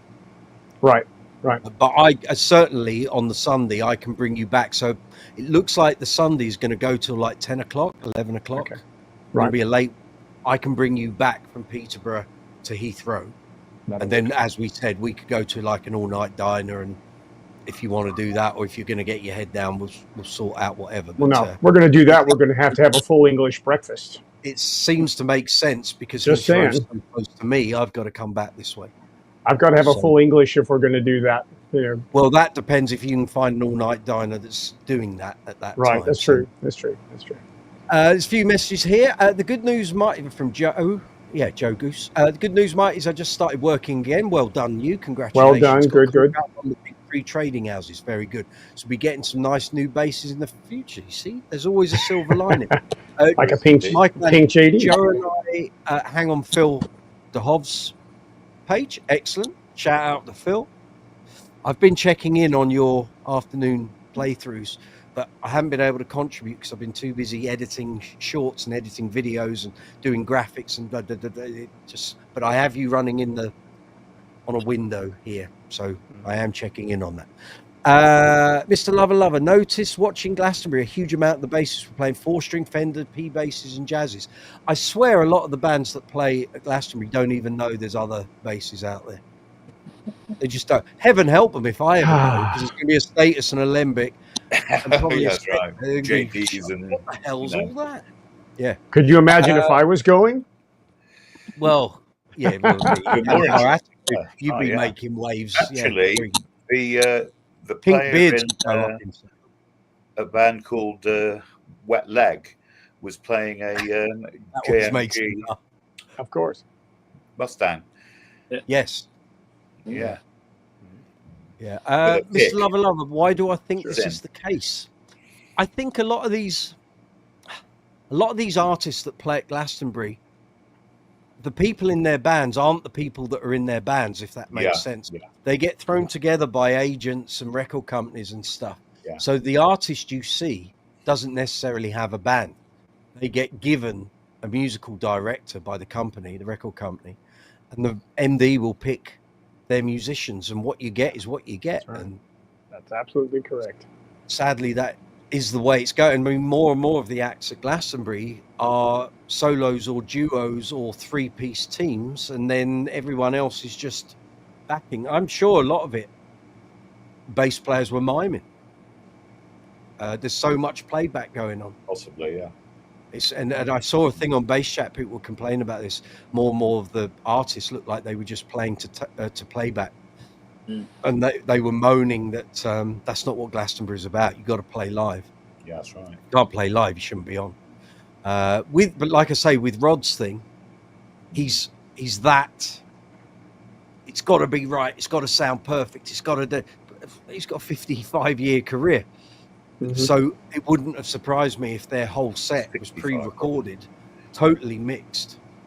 Yeah, probably. Yeah. As you think? 60. Yeah, it is. Yeah. Go on, Rich. Stacey Ann's banner of her super chat isn't disappearing. That's because I haven't taken it off. Oh, there you go. It hasn't run out yet, but I can do that. It looks like we're censoring you like this. No, it's my Yeah. channel. I do what I like. That's right. That's the joy. I'm in charge of There the you are. button. I can. reappeared.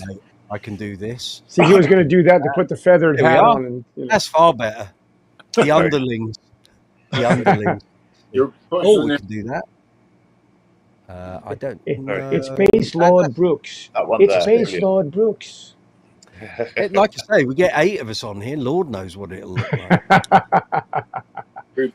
Everything will be split in half. Dominoes or chess or something. Yeah. It'll be like what's that? Celebrity Squares. Oh no, that was actually the first celebrity I backed was actually Bob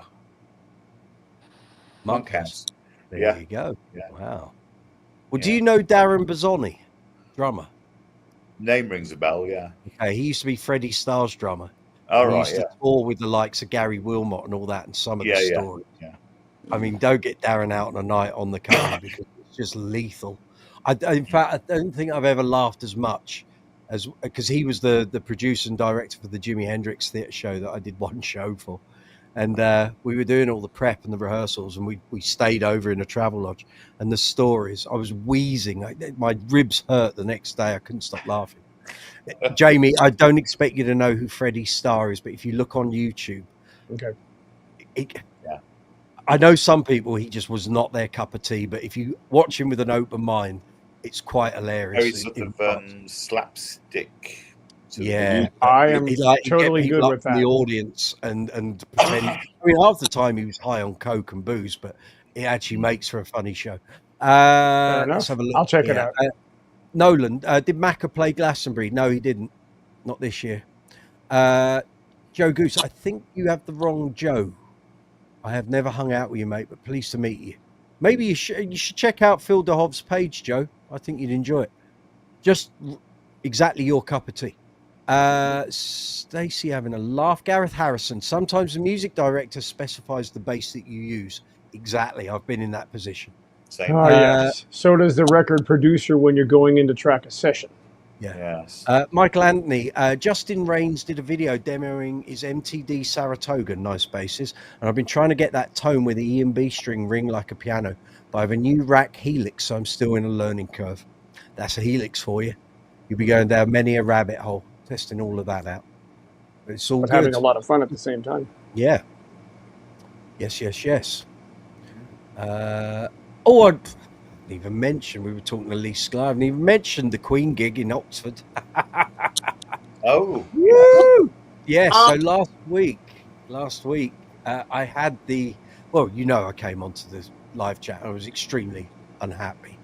We've got a load of messages flooding in here. Whoa. Gareth Harrison, my bass is 2002 made in Mexico P bass, 87 made in Korea Squire Jazz, Epiphone Jack Cassidy, Gretsch Electromatic Duo fretless Westone Thunder, Harley Benton new bass. He's got a little collection there. Yeah. That's Good. good. What the is even that? Send us another sentence so we know you're a nice guy, or are you just swearing? I don't know. I think you've been on my live chats before, the impromptu ones, and you're normally okay. But there could be other people with the same channel name, so I don't know if you're being polite or being rude. Anyway, Joseph, Mike, the chap I sold my JD to invited me round his place. Oh, yeah. Not sure if I mentioned this, but he had a room of 4-string. I think you did mention it. Playability and sound was out of this world. I've been telling you that before. You're looking for a second-hand one. Now, wait a There minute. was a rumor 4 up for sale last week. Quilted maple, natural. Was it the green one or the blue one that you shifted off, Joe? I didn't catch that part. Yeah. There is a second-hand 4-string rumor, Joe. Go on the GB fan page on Facebook. You'll see it. Done that. Michael Anthony suggests a bassist should start with EQ all flat and rely on your bass controls to discover what your bass will sound like. I agree. Reasonable. So, the Queen gig. Right. So, last week I was very vexed, unhappy that not only was our band leader not getting the information we needed, but the venue and the agent were being uncommunicative and very unhelpful. So on Wednesday, I said to the band leader, can you get some info, please? This isn't good enough. and nothing happened the whole day. And I was talking to my mum about it, because I was down helping my mum out. And lo and behold, at 5 o'clock, we got a PDF, which was literally a black gate saying, "This is the loading door." And that was it. And a bunch of text that said, Ooh. "You have to come outside this door and load in." And underneath, bear in mind, the contract had been signed and the band had argued this point that we needed this before we agreed to do the show. The parking. So there was no free parking. All it listed was a load of residential roads about 20-minute walk away that were free. Yep. But when I Googled the street map to look at it, it was literally all residential, nose to tail. So your chance of getting a place on a Friday night was nil. So from that point, I decided to take the executive decision that I was going to park in a car park down the road for the princely sum of about £4. And I wasn't taking any amplification, because if the client couldn't do us the service and good grace of giving us parking and sorting all this stuff out beforehand, then they weren't getting me with amplification. I thought, no, I'm just going to take one bass, restrung, 2 pedals, and my Aguilar tone hammer preamp, no backline. So I could literally just take 2 hands, walk to the gig. So that's what I did. Turned up, there was a function-y band on. Then there was a band on before us that apparently get like 800,000 Spotify listens a week or something. So they're clearly known to the student fraternity, but I'd never heard of them. They were all right. And then we went on at 1 a.m. And it was amazing. It was off the charts. I thought they're not going to hang around. They're going to watch this band before us and disappear. They didn't. They hung around. They went absolutely nuts at 1 a.m. So if you are watching this and you were at Queen's College, Oxford last Friday, and you watched the Queen tribute band that played for you, thank you. You were amazing. Absolutely amazing. Packed up, came out the gig, following Google Maps, and the road I wanted to get back to the car park completely shut off. You couldn't do it. So I had to walk. It took me half an hour to walk back, and it was 3 a.m. and it was about 34 degrees in Oxford. It was roasted. Carrying a bass and my costume bag, it was a bit of a nightmare. But the gig was fab. So if you were there, thank you very much. So it turned out all right. The paycheck was more than I was expecting, so that was a Brooksy bonus. And job done. But it will make me think twice about taking any gigs in Oxford in the centre again, because it's just crap. Oh, yes. And the best bit, they didn't offer us any parking. And what they failed to tell us, even on the PDF that we got, was there was single yellow line parking right outside the wall where we were loading in from. Now, when you went on Google, it looked like a double yellow. It wasn't. Further back, there was a single yellow for about 100 meters. We could have parked all our cars there. But no one told us that. Yes, yes. Years back. So the bonus was for the walk. The bonus was for the walk. You got paid more than you thought because you had to get it sorted and go back to the car. Yeah. And the car park. The exercise, right. Yeah. It's like going to the gym. I literally walked from the gig to the car on the way back, and I had to change my t-shirt when I got back to the car. It was that hot. 30. It was over 30 degrees when I got back to the car, and it was 3 a.m. Yes. Years back, I played double bass for the National Youth Wind Orchestra, probably in the early 90s. And we played Oxford Town Hall. And, of course, no parking anywhere. And I had to carry a full-size 5-string double bass. Lovely. A suit carrier, a briefcase, and a stool. Wow. You didn't need to go to the gym that day, did you? Nearly killed me, oh yeah. Crazy. Yeah, well, the gig that I referred to last week when I last played in Oxford was the Town Hall. Yeah. And you're right. But now, if you come at Oxford east or west, there's you hit a point where it says you can't come through unless you're a taxi. Yeah. The way I came into Oxford was via the north, which was the way I always used to do it. But weirdly, my sat-nav, updated, still was implying that I could take the bus route that went round to the left instead of the right, which you have to go. That changed in like 2003. Only once did I ever go round to the left when we used to play at O'Neill's and used to be able to drop down into George Street from the east. Why the sat-nav was telling me bare left, and I'm like, you can't go left. It's buses and taxis only. But it's just a quagmire. Anyone looking to do gigs in Oxford, don't bother. Just don't bother till they get themselves sorted out. It's a nightmare. Michael Anthony just saw that. Joe, nice to meet you. It's a good friendly bunch here. Is it? Oh, this is why Lee Sklar came on here earlier. We're a friendly bunch. I did a good sell on the email. If you don't know what I'm talking about, wind the live chat back on the video in YouTube. We had Lee Sklar on here for a good 45 minutes. I'll hasten to add. He's got his own live chat to do at 9 o'clock. Yes, he does. Yeah, he was good. He was in good form. So I'm going to send him out an invite every week, and if he wants to come on, he can. He knows we're a safe pair of hands. Really. Yep. He was in good form and looking very good on it, I have to say, for someone who's 78. He was doing very well. It's amazing how many of the guys and the gals are kind of aging a bit, but sometimes you can tell, but you can't tell. They carry themselves really well. They take care of themselves. I mean, Mr. Sheehan having curry with Billy Sheehan last week. 72, yeah. Right, and still very lithe and athletic looking. Still the barnet's is, yeah. Not what it was, but he's in good form. He's very trim, you know. Oh yeah, and he only could have 2 bites of the curry I had. Well, you've got like titanium innards, so there's that. Yeah, right. Yes, you'll know that. You'll know that one in September. I won't be eating any of Gareth Harrison played a cricket club once where they expected handball, all gear and backline. You had to carry the whole full length of the cricket pitch. We end up parking on the street behind, passing gear over a wall. I've had tales like that, and people just don't think. They don't think, and they have no consideration that all that gear has to get in somehow. It's crap, isn't it? Sorry, you were trying to say something, Bill.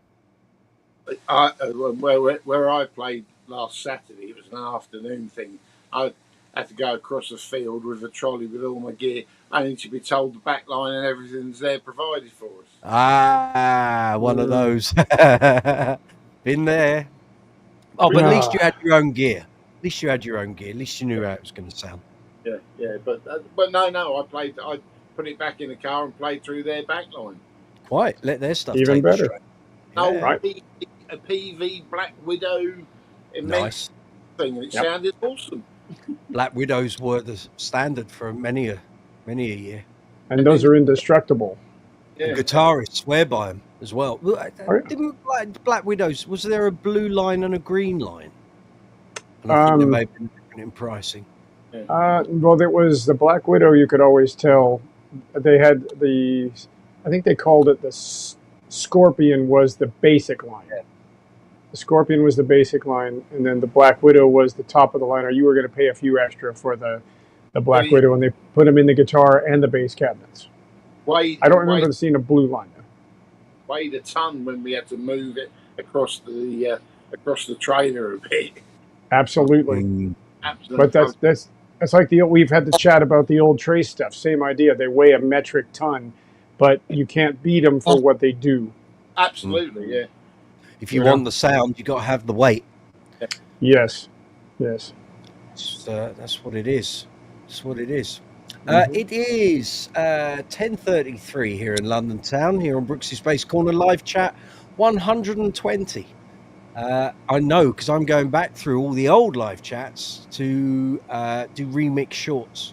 There's some quality gems in there, I have to say. I found some real little gold gems of info in there past couple of days, so I'm watching them at double speed. I haven't got time to go through 3 hours of live chat. Hour and a half's far more. And the thing is, you can hear it all perfectly okay. It's not too bad. It's just quick. So what's on your schedule this week, young man, with the pink beard? Are you off out with the blonde piece? So this week, I have 2 tracks I have to put down for a local artist. Okay. Ironically, this week right now, coming into the rest of this week is a holiday. So as we get to the end of the week, it's a holiday. And then so pushing it right. So pushing into next week. Independence from your forefathers. No, yes, of course, that. All that stuff, right? Gave you everything. I don't know that your JD's still not in my mailbox yet, so that won't be heading your way. Don't worry about it. But that's just wishful thinking. That's right. That's right. Bridge screws and all. Bridge screws and all. Yeah, I still got those bridge screws. Joe Goose. Need to get them in. That's They're right. They're here on the desk. I just every time I go and do a load of workshop stuff and film it, another job crops up that I have to do first. And because the garage, I've actually got to clear the workbench. I've got like cases of strings and Korg tuners and this and that. It's all piled up. I've got to move it all before I can do the workshop video. It will happen. It will happen. Right. So, so I've got 2 tracks to play, which means I can sit here in the comfort of this with all of this muck on the sides. Lovely. Pick one, because, like we spoke about before, it's listen to the song, pick the bass that speaks for the track. Go with it. I think this week I'm actually 3 different basses and then listen back and pick the best one. Actually, I don't even go that far, because by the time I pick up one, I'm listening to it and I know what I'm hearing in my head. Okay. I'll plug in the bass and have a go. Stacey says July the 4th is Happy Treason Day. Yeah. That's what she said. There you go. So put them in the tower, I say. Blog them to within an inch of their lives. Hello, I'm hanging in the tower. Verily unto thee. That's right. That's right.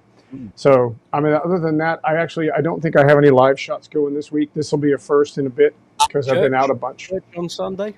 Nope. I did that this past. So I think I'm not doing that until half July, something like that. Okay. So mid-July, I'm not worried about it.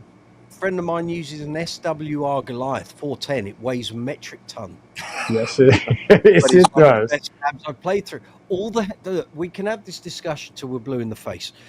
Alex from Bareface Cabs produces great products. Speaker cabinets are fabulous, very lightweight, great sound dispersal, do their thing really, really well. But I'm telling you now, you can't rewrite physics. You just can't rewrite physics. Bass frequencies need power. And in order to generate that power, on top of the speaker design, it needs a big cabinet. It just needs a big cabinet to pump those. Thick wood. Yeah. Yes. Now, how Bareface do what they do, I don't know. And they do it very, very well. And their cabinets are fabulous. But the reason old trace, heavy stuff, sounds different, big enclosures, heavy speakers. If you put a Neo cab against any manufacturer's heavy cab, you will hear the difference. But when people are in a club or on a stage and you're not in a studio, the people that are enjoying what you're playing ain't gonna know the difference, which is why I use the lightweight stuff, because it will save your back and you'll be able to be a musician for a lot longer.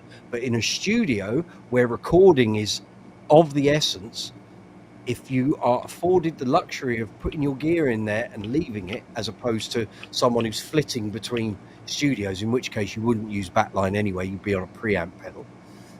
But if you are recording an album for a couple of days or whatever, and you can leave your gear in there, go with the heavy stuff every time, because it's a better tone.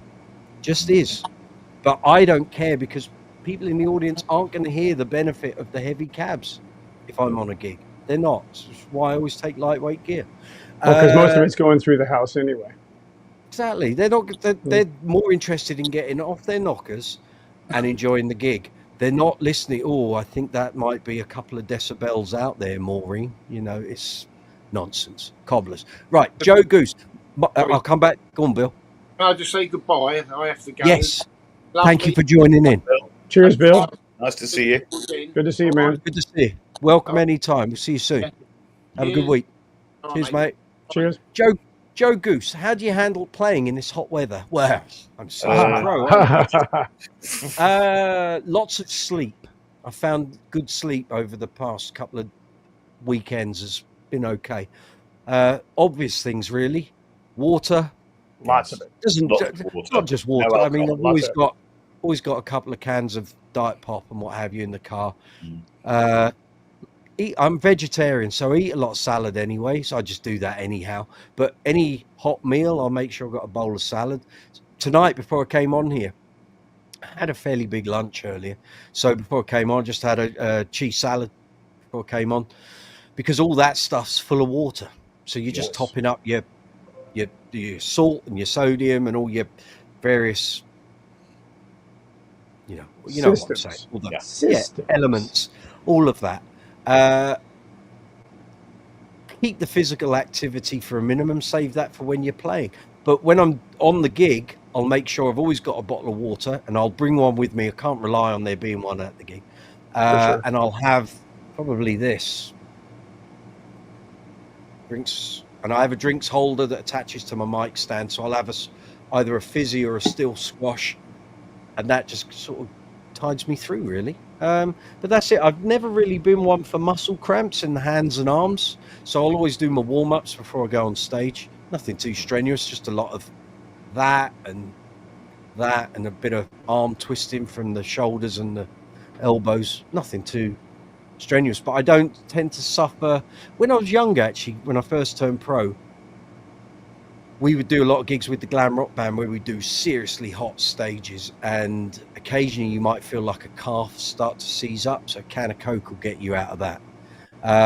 But generally I tend to hydrate pretty well before gigs, so I don't fall into that trap anymore.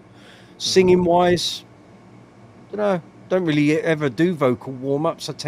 My falsetto harmony voice tends to just be there most of the time. The practice I do is when I'm at home.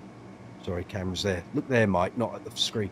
I tend to do vocal stuff during the week before a gig, so I'll do practice at home, but I don't tend to do it before I go on, whereas a lead singer in any of the bands I'm in will do vocal warm-ups and stuff before they go on. Well, that's their prerogative because they're running the show. But for BV stuff, I tend not to have to do that. In the car on the way to the gig, I might have an MP3 playlist of tunes I like to do. Again, lots of Eagles. Just I did some Train, like a bit of that. Just all sorts, really. A bit of Queen, just things I can do BVs easily on while I'm driving. So that's kind of what I do. Stacey, do you all wear those kerchiefs you can freeze them wear on gigs? No, don't do all that. I have once. Okay. Joe Goose, how about the sweat on the fretboard and strings? I don't sweat out of my hands. I sweat out of my head and on my forearms. I don't sweat out my fingers, which is why my strings always last for ages. Do I need a towel? Yes, always got a towel. And do I give the bass a wipe now and again? I give the bass body a wipe. I got out the habit of giving my strings a wipe down years ago because my sweat in my fingers doesn't eat strings. I'm lucky. A lot of bass players and guitarists, one gig and they're dead. I don't get that. And because I have the way I always looked at it, when I was with Piccato, my strings were £6 a set. So if I went through a set of strings in 20 gigs, I just put a new set on. I don't need to keep strings lasting for years and years and years. So that's my thing. But it's different for everyone. You know, some bass players, they're like got alien acid coming out of their fingers and their strings will just die. Fingers turn black. Yes. I've seen it, people with rotor sound strings, and they'll do one gig and they're ripping them off and putting others. I can make a set of rotor sounds do 30 gigs, but it depends on the bass. On the Status, GBs, Alembics, Spectres, easily 30 gigs. Anything that's in a Fender arrangement, 4 in a row, Stingray, 7 or 8 gigs. I don't know what the big difference is. It's a physics thing, probably between the anchoring points, but on the 2/2 arrangement on a headstock, I get 30 gigs. I don't know why. I don't know. It's something I've raised time and time again with Jason at Rotor Sound, and he can't explain it either. He said, I don't know. But, you know, if I play a Jazz, Precision, Stingray, or any bass, any make of bass with a 4 in a row headstock machine head arrangement, the strings die within 7 or 8 gigs, maybe 10 at a push. But 2/2 or 3/2, I get 30 gigs. I don't know. What do you think, Pink Bassman? What's your thoughts on that? I've never wiped the strings down, honestly. No. I don't sweat No. through my fingers either, but I mean, that's I wear the wristbands. So if Yeah, I me need to too. do this, you know, Yeah. I'm just putting it on. Okay, You know, I get people ask me, why do you wear a wristband when you play? Do you know what? It's a subconscious thing, because as a habit, I've done it for since about 1989. Mhm. Subconsciously, I know when my wrist is perched on the bass, on the Yep. up about.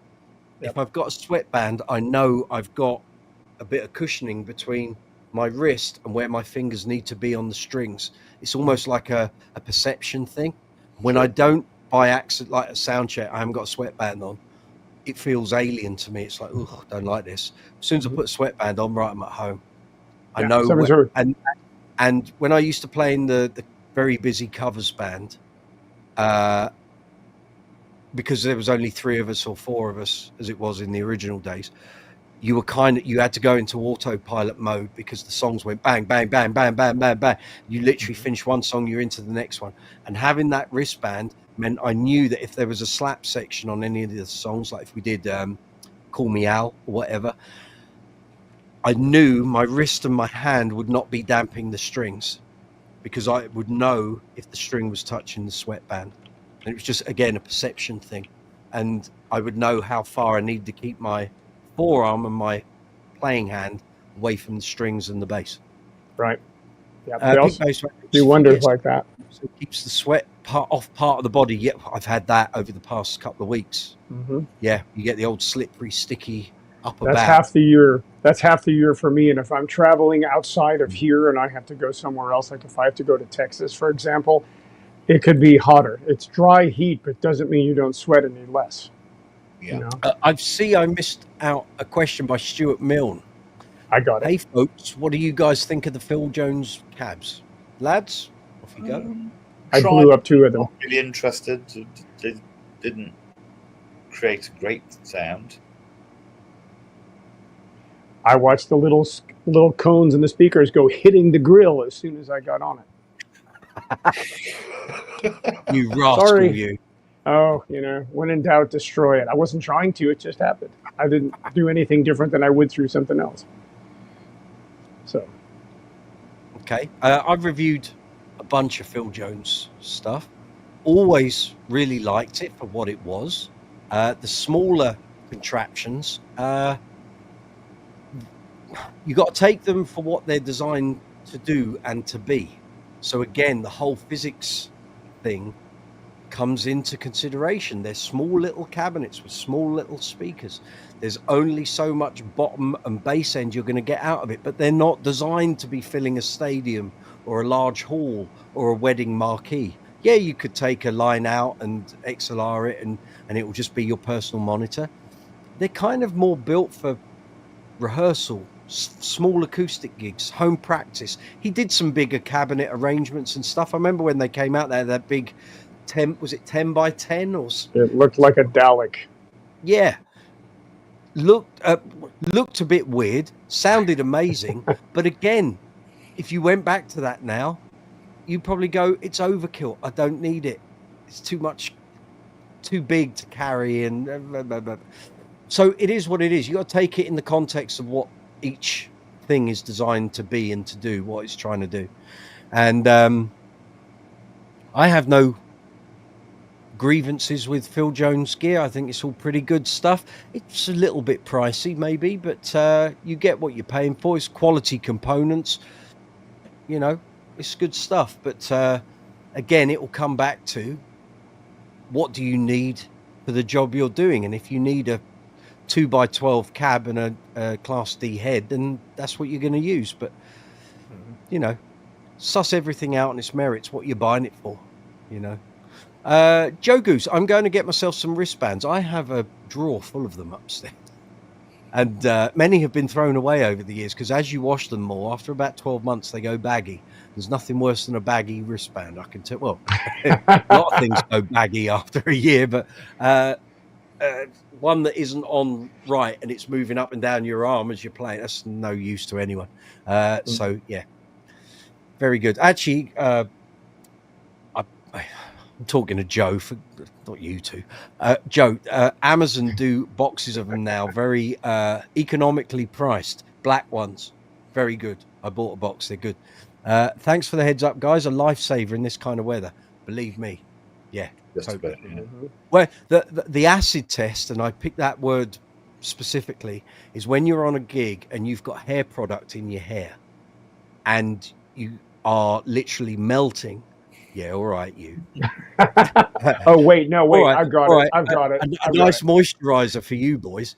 Yeah. Do you realize if we turned Jamie's picture upside down, he would have standing up pink hair? I could have a mohawk. Like CZ Sputnik. Yeah. So if you have hair product in and you're on a gig where you are melting and 30 degrees and it is roasting, you're playing away and you're being very musical and quite fabulous on stage, and your melting hair wax or hair gel runs into your eyes. Ouch. And you feel that pain and your eye closes up.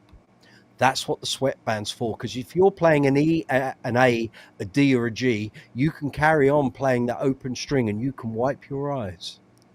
That's the joy of the sweatband. And I know because I've been in that position a million times. Oh, yes. When the old eye starts seizing up and you are one-eyed, you have to wipe your eyes. It happens. I've been there. Tales from the gigdom. You know, tales from the gig. You get sweaty. Also tales from the cold face. Yeah, that is a sting, Stacey Ann. Yeah, hair gel's the worst. I stopped using hair gel, and then wax was no better. And literally, the product just. I don't ever. If I'm on a gig, I never put moisturizer on my forehead before a gig. Rest of my face, yeah, but not on your forehead, because again, you get to a hot, sweaty gig, it just melts. You look like Ash out of Alien. When he goes all wrong and he gets the white bead of liquid down his face. That's what moisturizer does when you get really hot. It's not the greatest look. And everyone suddenly thinks you're an alien. Yeah. Or an automaton, if you like that instead. We are approaching 3,000 views of this live stream. Well done, gang. Well done. Lovely. Well done. Thank you. We've got 25 people. Can I ask you? Yes, you can. Can I ask you? Oh, I've realised. Spare 2 seconds. I haven't checked the emails in case someone wanted to join. No, we're good. Okay. Yes, mate. Go for it. I was going to ask you, what did you think to my video of? Yes. Did you want me to share that? Can if you want to. Yeah. I'm not sure if the audio will come up, but let's have a little look. So this was Richard playing at the weekend. I need to go into that folder. Hold on. Here we go. And here we are. Let's see if this works. Can you hear that? Yeah. Oh, yeah. I can hear it. This is Rick doing his thing.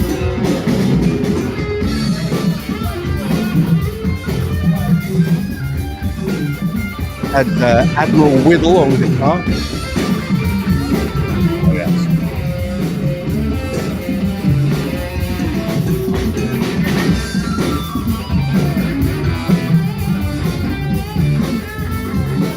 Definitely bordering on avant-garde. Like, nice bass tone, that, Rick. Let's make a bit of a picture of our wonderful bass player and drum department. I've got to do that intro again, that sounds really cool.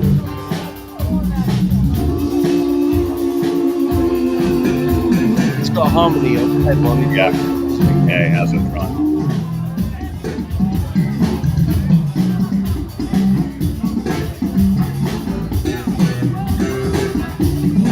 What was the song, Rick? It's a sort of a level 42 eyes version of Simply Red. Something got me started.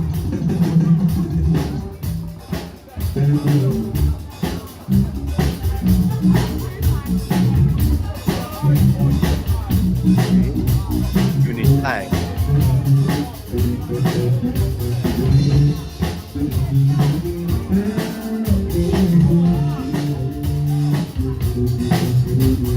Working for a living, Richard. Working for a living. Slightly, yeah. It was actually 28 degrees at the time. I believe it.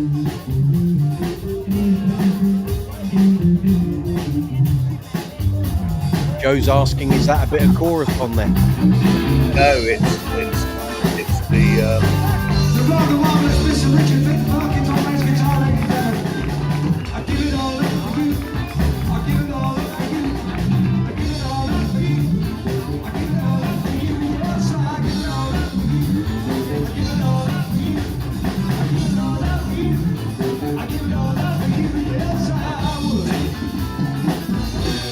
Yes, I would. Yes, I would. Yes, I would.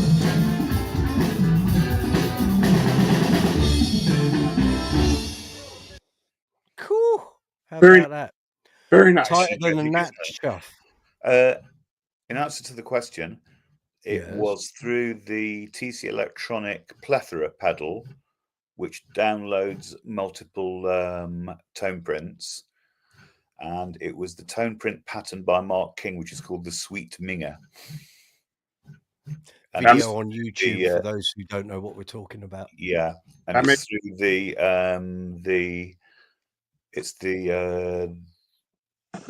sort of pedal type is the Vortex Flanger. That's it. Yeah. There Very you go. nice pedal. Mm. Sounded good. 2,924 views of this live chat. Excellent. I think that's a ringing endorsement for the vertical format, frankly.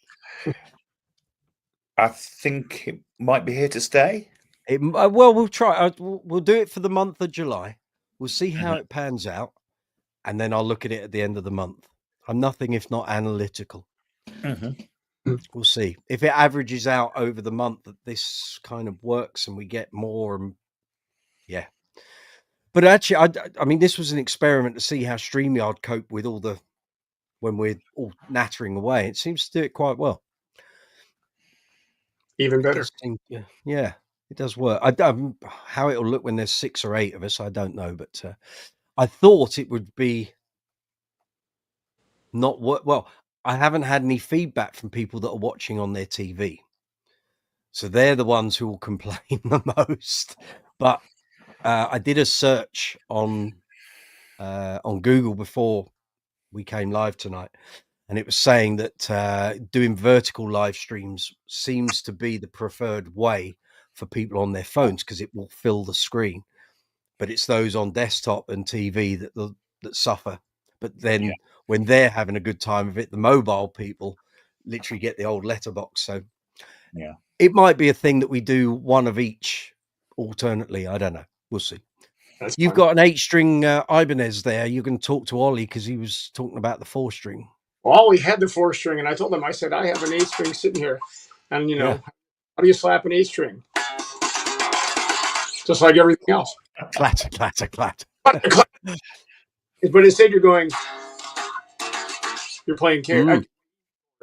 Or you could tune all the strings in fourths, and you could have a really lush chord structure. This is not something I play live because I don't have a use. It kind of hangs around. Hello. So is it heavy? It's about 10, maybe 11 kilograms. Is this the neck through? No, not kilograms, right. So it's like a small child. Yeah. Well, like carrying around a small child, actually. Well, I mean, you know, if you got a headstock like this. Yeah. You know. Joe Goose is talking to you. I can see a couple of Rickies on the left. Are you a Geddy, a Macca, or a Squire fan? Here we go. You and me take a back seat, Rich. Go and get a bit of cake. Go for it. Let him crack on. Go get you a pint, Rich, while we have a go on Ricky. He's got his Vimto. Yeah. Okay, so the question is Squire, Geddy Lee, or Macca? How about all of the above? And you have to include Entwistle in that just a bit as well. I wouldn't say there's more one than the other because honestly, as I got into the Ricks, I listened to everyone. Anyone who had one, I was into because I wanted to hear what they did with it. So you could run the gamut with that. You could go to Styx, to the early records in Styx. He was playing a Rick. Phil Lynott from Thin Lizzy was playing a Rick on the first couple albums, which a lot of people don't know, but they're finding out now. It just depends. You remember a couple of weeks ago, probably a month, 6 weeks ago, we talked about this, what was causing the spike in Rickenbacker prices. Do you think the Phil Lynott effect could well be? It's possible. I mean, because Phil Lynott's known for the black precision with the mirror, and later that Roland Matsumoku based kind of mixed, same idea. It's possible. I think there's kind of a moment where they kind of flutter down and they get quiet for a while, and you don't see them for a bit, and everybody's busting out a Fender, or you get the ones who want the woofy thing, and they get the Gibson. They want the Jack Bruce thing going. I don't know. It just kind of, it fluctuates so much. If you think about it, I think we may have spoke on this last time. You had a mad influx of them in the 70s, and then by the end of the 70s, everybody was like, "Oh, get it away, get it away." And then the 80s hit a new wave, and all of the kind of the punkish kind of things. You'd see a lot. They popped up a ton there. Bruce Foxton. Yeah, Bruce Foxton was a great one for that. So it was on and off. Even Paul Simon from the Clash had one. If you think about it, he paint splattered all over it. Yeah. But the punk bands picked him up, and then the kind of the punk new wave kind of melding crossover. Wouldn't the punk bands have thought Rickenbacker was a bit too prog, a bit too arty for their requirements? They just wanted a balls to the wall Gibson or a Precision, and that would have done the job. Let's talk about Paul Gray. Well, okay. Here's an example then. How many punk bands use jazzes? In my observations, some. Not many, though. No, they use Precisions and they use Ricks. Jazzes came back once the new wave stuff started happening because they wanted that jazz tone. Right. Like thinner tone compared to, Nigel, what's his chops from Blondie? Sometimes would have a Precision, sometimes might have a jazz, might have a Ricky, different ones depending when you saw them. Right. Just quickly, a couple of messages. Zumaz Music, thank you, my man, for this. I'm watching on a big TV. I'm not bothered since it's mostly talk. Cool. Well done, sir. Also, the chat shows on the right panel, so only the left side on the TV is completely blank. There we go. There's my answer. Joe Goose, I never knew Phil Lynott was a Ricky player. So come on Brooks's bass corner, Joe. You learn something new every time. Always took him for the P bass with mirror scratch plate player. He had that fat P plectrum tone. I wondered what he used for Dancing in the Moonlight. That would be the Precision. But I can tell you that before that, if you go to... With a phaser, I think. Oh, it could have been a phaser or a flanger, one of the two. Yeah. But if you back up, that's okay. If you back up into Vagabonds of the Western World, into the album called Fighting had a Rick on it. Whiskey in the Jar had a Rick on it. Okay. So there was a 4000 and a 4001. He had two. There you go, Joe. It's all about you, Joe Goose. God has answered. I'm just checking this. Hold on. Let's just see what the figures are at, shall we? 2,995. Love it. Gonna hit 3. Well done. Yes. For all the folks watching, yes. People are going, what the hell's he talking about? This is the first vertical live stream we've done in the regular Tuesday night slot. People who drop in and out on my live chats know I do these impromptu live chats from time to time. I recently did a bunch of these, or have done a bunch of these, to see how YouTube was promoting the vertical live streams. Tonight was an experiment to see if it would pass into my regular Tuesday night thing. And it has. So thank you very much. Yes. Yeah. It's all good. Gareth Harrison, use a flanger when you play Dancing in the Moonlight. There we go. Yeah, it's a subtle thing. It's not an overuse of the effect, but it with the pick tone, it just accentuates that. Mhm. It's great. Works totally in context. We forgot Lemmy, of course, exactly. Oh, can't forget Lemmy. I think, I mean, I've said to you before, I think it's his thing as much as anything causing this spike in brick prices. It's not like they're unavailable. Oh, no, there's No. thousands. I They're mean, not really, rare. literally. Really. So, I mean, it's not difficult to find one. But as I said on a previous one, Joe Goose, this is for you. As I said on a previous one, finding a good one is That's the challenge. it's not quite hen's teeth, but at the same time, it's not that simple. If you know in your ears and in your head what you want to hear and how you want to have it feel, you're going to have to play a bunch of them to find it. Yeah. And how do you get the experience to know a good one from a bad one? You got to play them every time you see them. Yep, you sat in the shop and you had to go.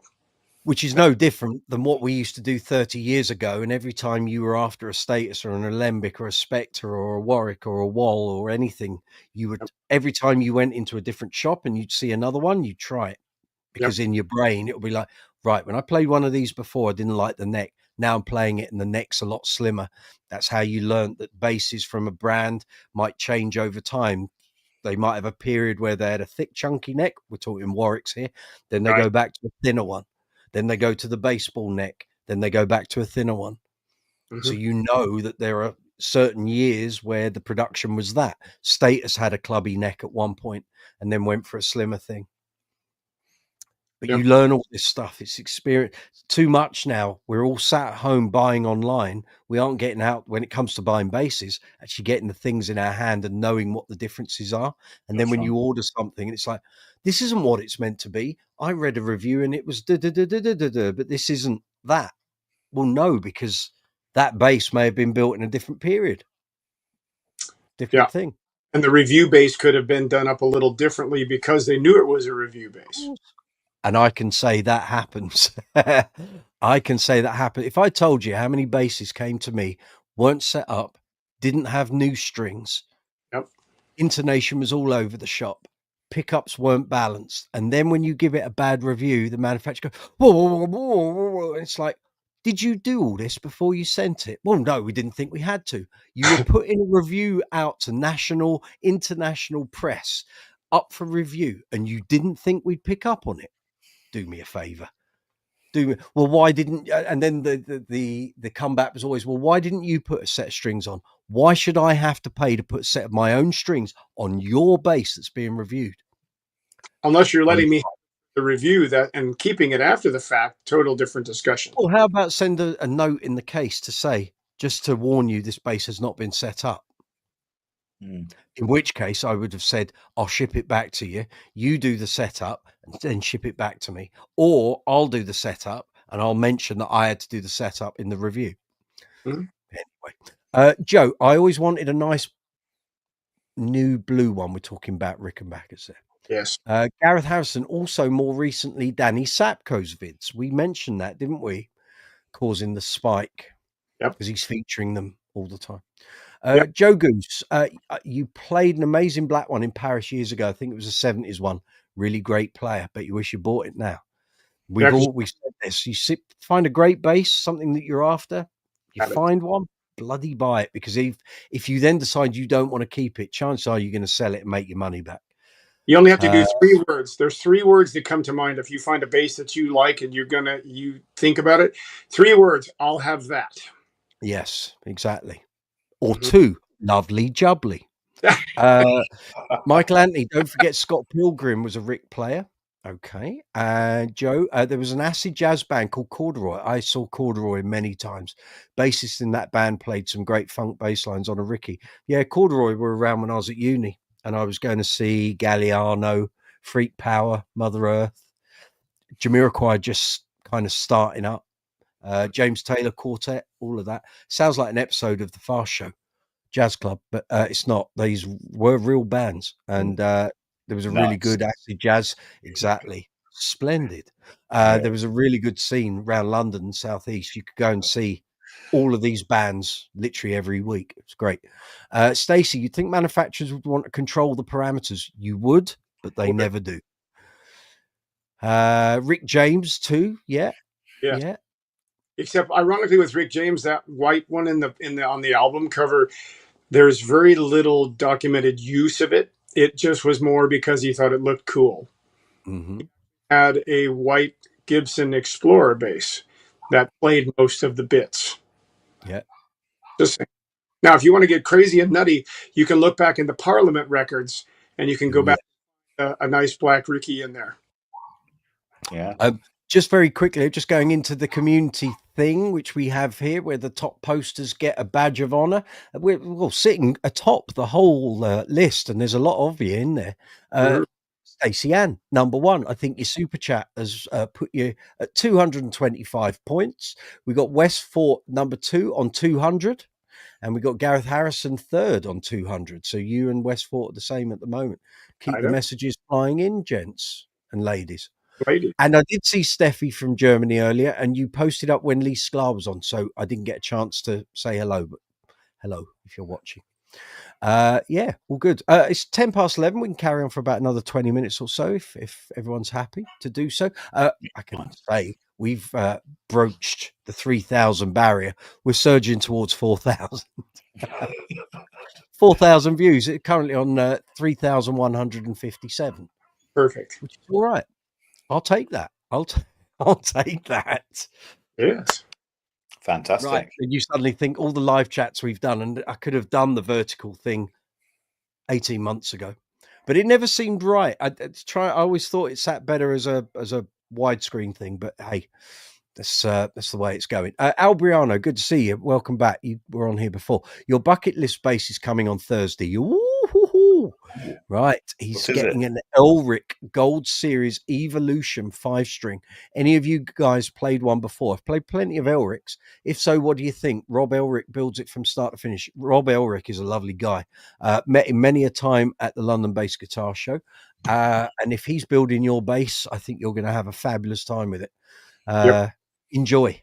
I've reviewed a couple of his basses via Bass Direct here in the UK. Always been very impressed. Never been disappointed. So I think you've bought well there, sir. Let us know next week how you're getting on with it. And yeah, well, you can come on here live and play along if you can get your audio interface to work better than mine. So you can give us a little demonstration if you wish, if you feel confident enough to do that. That's all good. Messages. No, we're all good. We're up to date. I'll just slim that down. Here we are. I think we're going to have to do a special. I think we're going to have to do a special podcast on the Rickenbacker. Oh well, I'm building a list for our podcast. There's literally, I think we've got about 25 ideas that I'm going to throw at you, and then you're going to throw a load of ideas at me, and then we'll push it all together, and it'll be like a big lump of plasticine full of different colours, and that's what it'll be. Yeah. It'll be good. This will be good. We're going to crack on with this shortly. So you're going to need to have a little slot in our diaries where we may need to set up a Google Calendar for us to get all of this stuff and schedule it. Not a problem. Albriano, thank you, Brooksy. I'm very nervous. Don't be. You've ordered it. Never be nervous. Did you spec it, or have you just ordered it and it was already pre-made? Or did you go in and spec what you wanted? But you know it will be fantastic. Good. It's always a worrying thing when you've had a custom build done, because it can, even if you've followed it the whole way through the process, till it's in your hands and you're playing it, you do not know. You do not know. I went through the same thing with my good fellow Rumour until I got it out on its first gig. And I picked it up the day of the first gig, so I didn't get a chance to play with it beforehand. And it's a nervous thing because you think, I'm putting all this money down. What if I don't like it? Well, if you don't like it, you're going to have to sell it, aren't you? Quick shift. And it happens. But the thing is, going through that process, you then learn the things that you do want and the things that you don't. So if you come to do a second one, which I've never done, I've never gone for a second custom bass. You've been down the process once, so you know what the pitfalls are.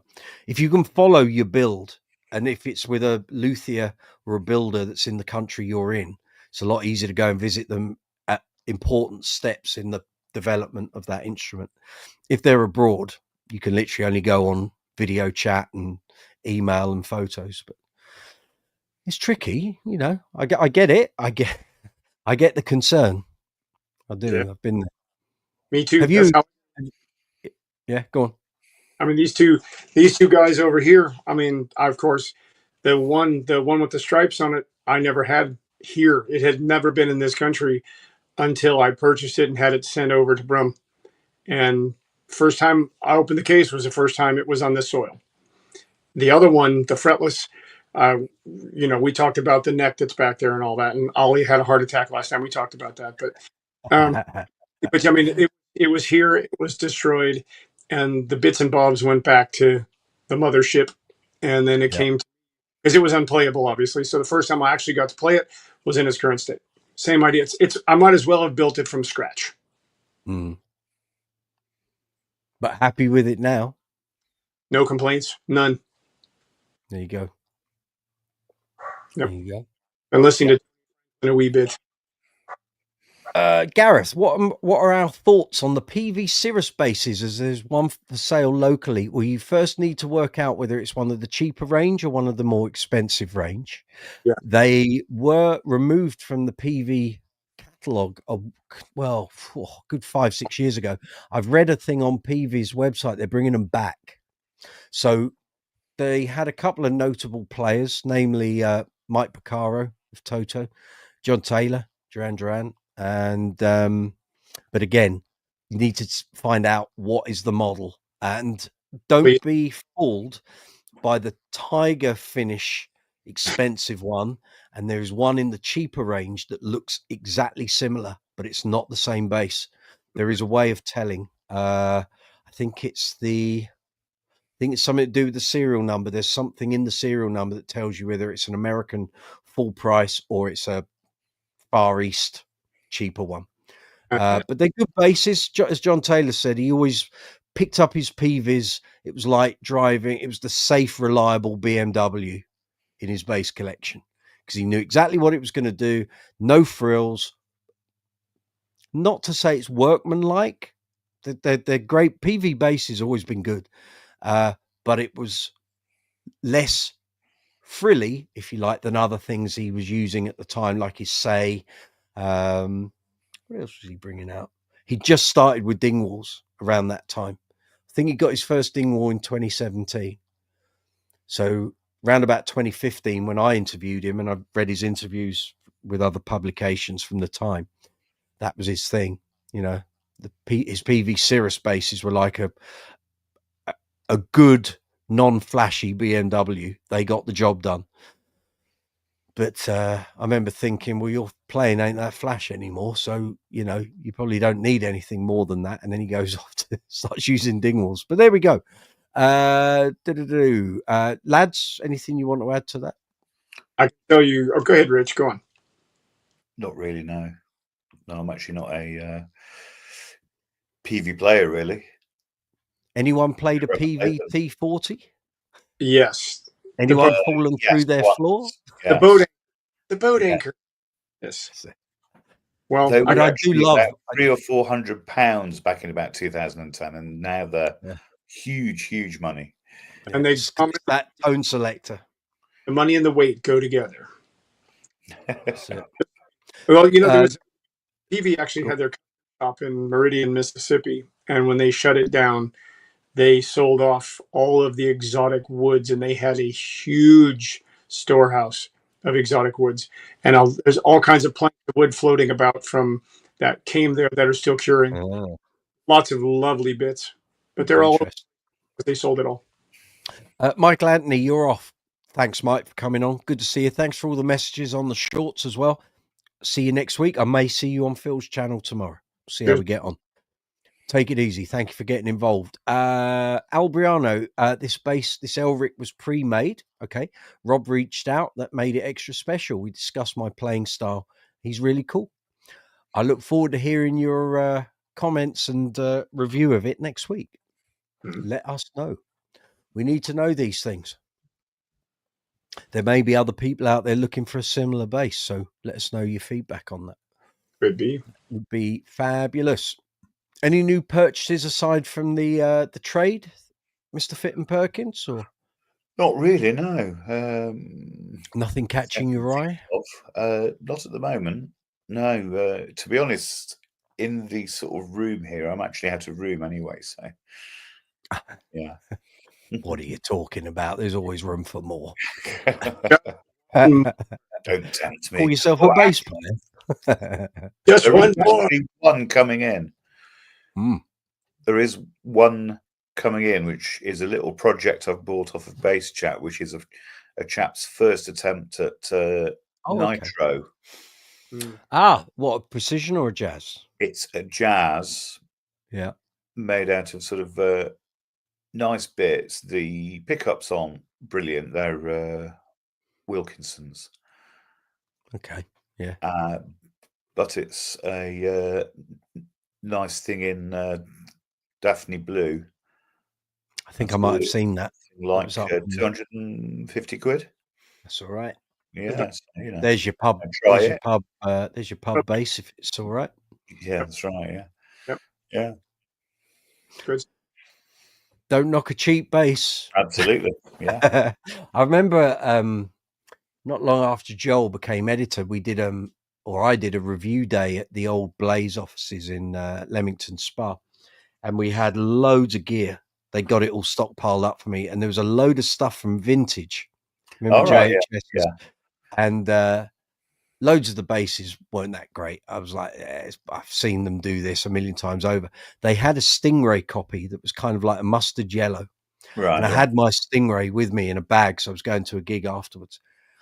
And I compared the two. So this was before I had the John East circuit and the Aguilar put into mine. And that Vintage sounded more like a Music Man Stingray than my one. Mm. And mine was a proper San Obispo, American made, you know, the regular circuit, the 3-band EQ, regular pickup. But the Vintage, I think it was about 350 quid.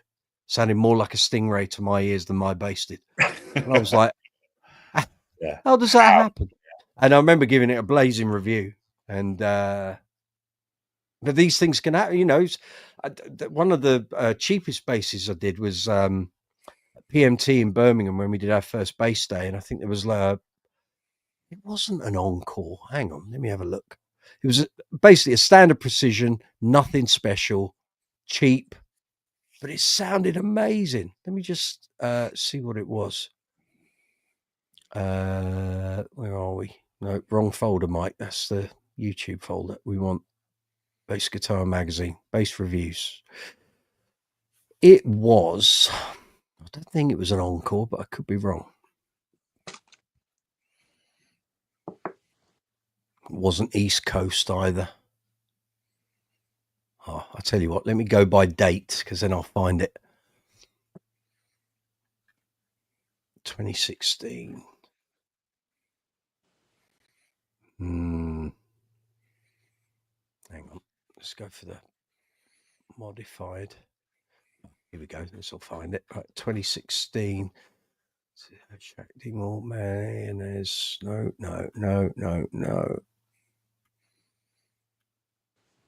Where are you? It was like, it may have been like 99 quid. All right. Okay. Yeah. It was just ridiculously cheap, and it was just really impressive. Where is it? Encore or? I thought it was, but I Mm. probably isn't. I'm just looking through my review listing here. Oh, There's a lot of reviews there. was it an SX or? That's what I was just Nah. about. Nah, it wasn't an SX. Rondo music. I'm just having a look at that period. Harley Benton? Oh, it was a Stag. It was a Stag. Oh, Stag ones, yes. Here we go. They were Preview pane. from China, Must be weren't they? Yeah.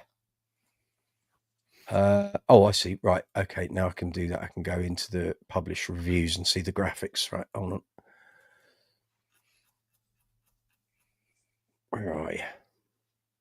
I keep my own gaff tape too. What do you mean? Look, It's pink.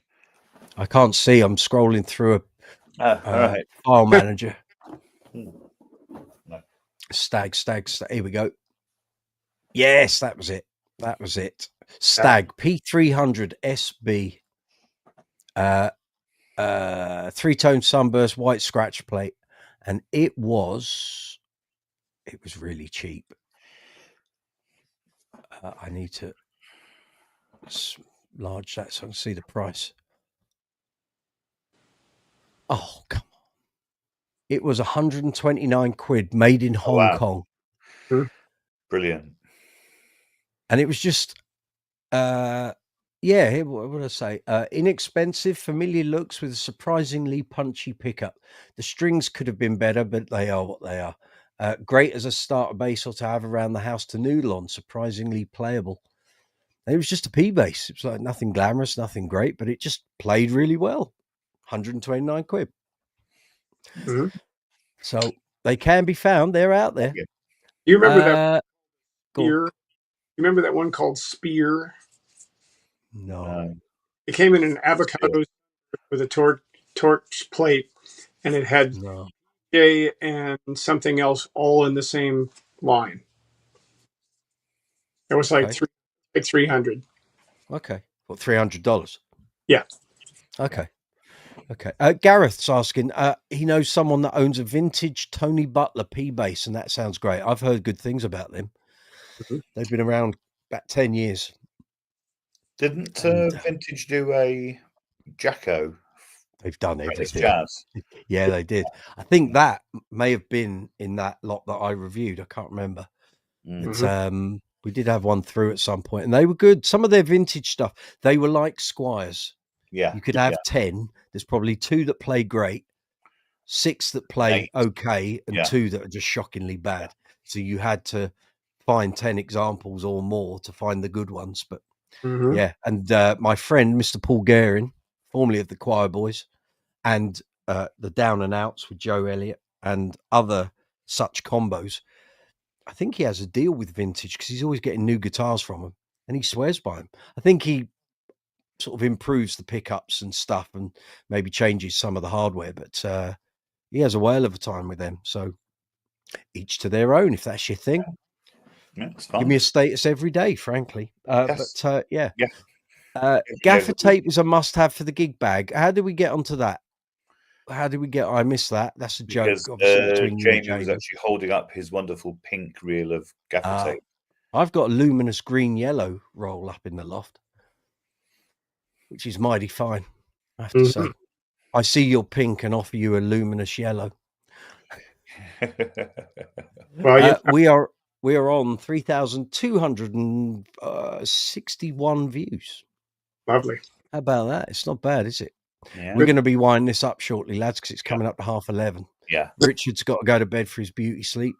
I need to get some rest. Working in Gloucestershire and Wiltshire over the next 2 days. So very nice. Oh, now we're into July. Are you back out working again? Yeah, I've got 4 jobs with the live show this month and about 5 next month. So yeah. Cool. Very good. Yeah, very good. Okay. Yes, it's approaching 11:30, so I'm going to wind it up, guys. Thank you so much. You two, fabulous. Bill, fabulous. Mr. Lee Sklar was on my live chat. If you don't ask, you don't on your get. show. On my show, not me on his, my show. How about that? So hopefully he'll come back and join us for some more at some point, and we'll have a right old knees up. Right. Thank you to all you fine people. Thank you for all the messages. Thank you to all the new subscribers, the likes, the comments, the shares. Yes, I did that thank you video yesterday from last week. So we hit 800,000 views.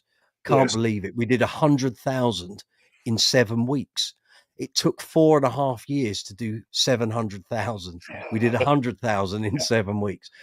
Not me, you lot. That's you lot watching the videos, liking, commenting, sharing. I can't do it without you. So, and the collection video hit 25,000 last night. As we clicked over into midnight, we hit 25,000 on that. Serious numbers. The way it's going, I thought we'd hit 1 million views by September. I think we're going to hit it mid-August. We may even do it before then. The way everything's going with the analytics, it's nuts at the moment. So, So Mr. Millard, you need to start doing some live chats on your channel, and me and Rich will come in and frequent those. Get cracking, Squire. Get cracking. Even if it's just half an hour, you can tap into all this, because I don't know. What's your subscriber count, Jamie? 2,500, I think. But I've got already I've got 1.2 million or 1.3 million in views. Your channel's been going a lot longer, so yeah. Well, let's reinvigorate. Get some live chats booked in, and we'll come and sit on your channel.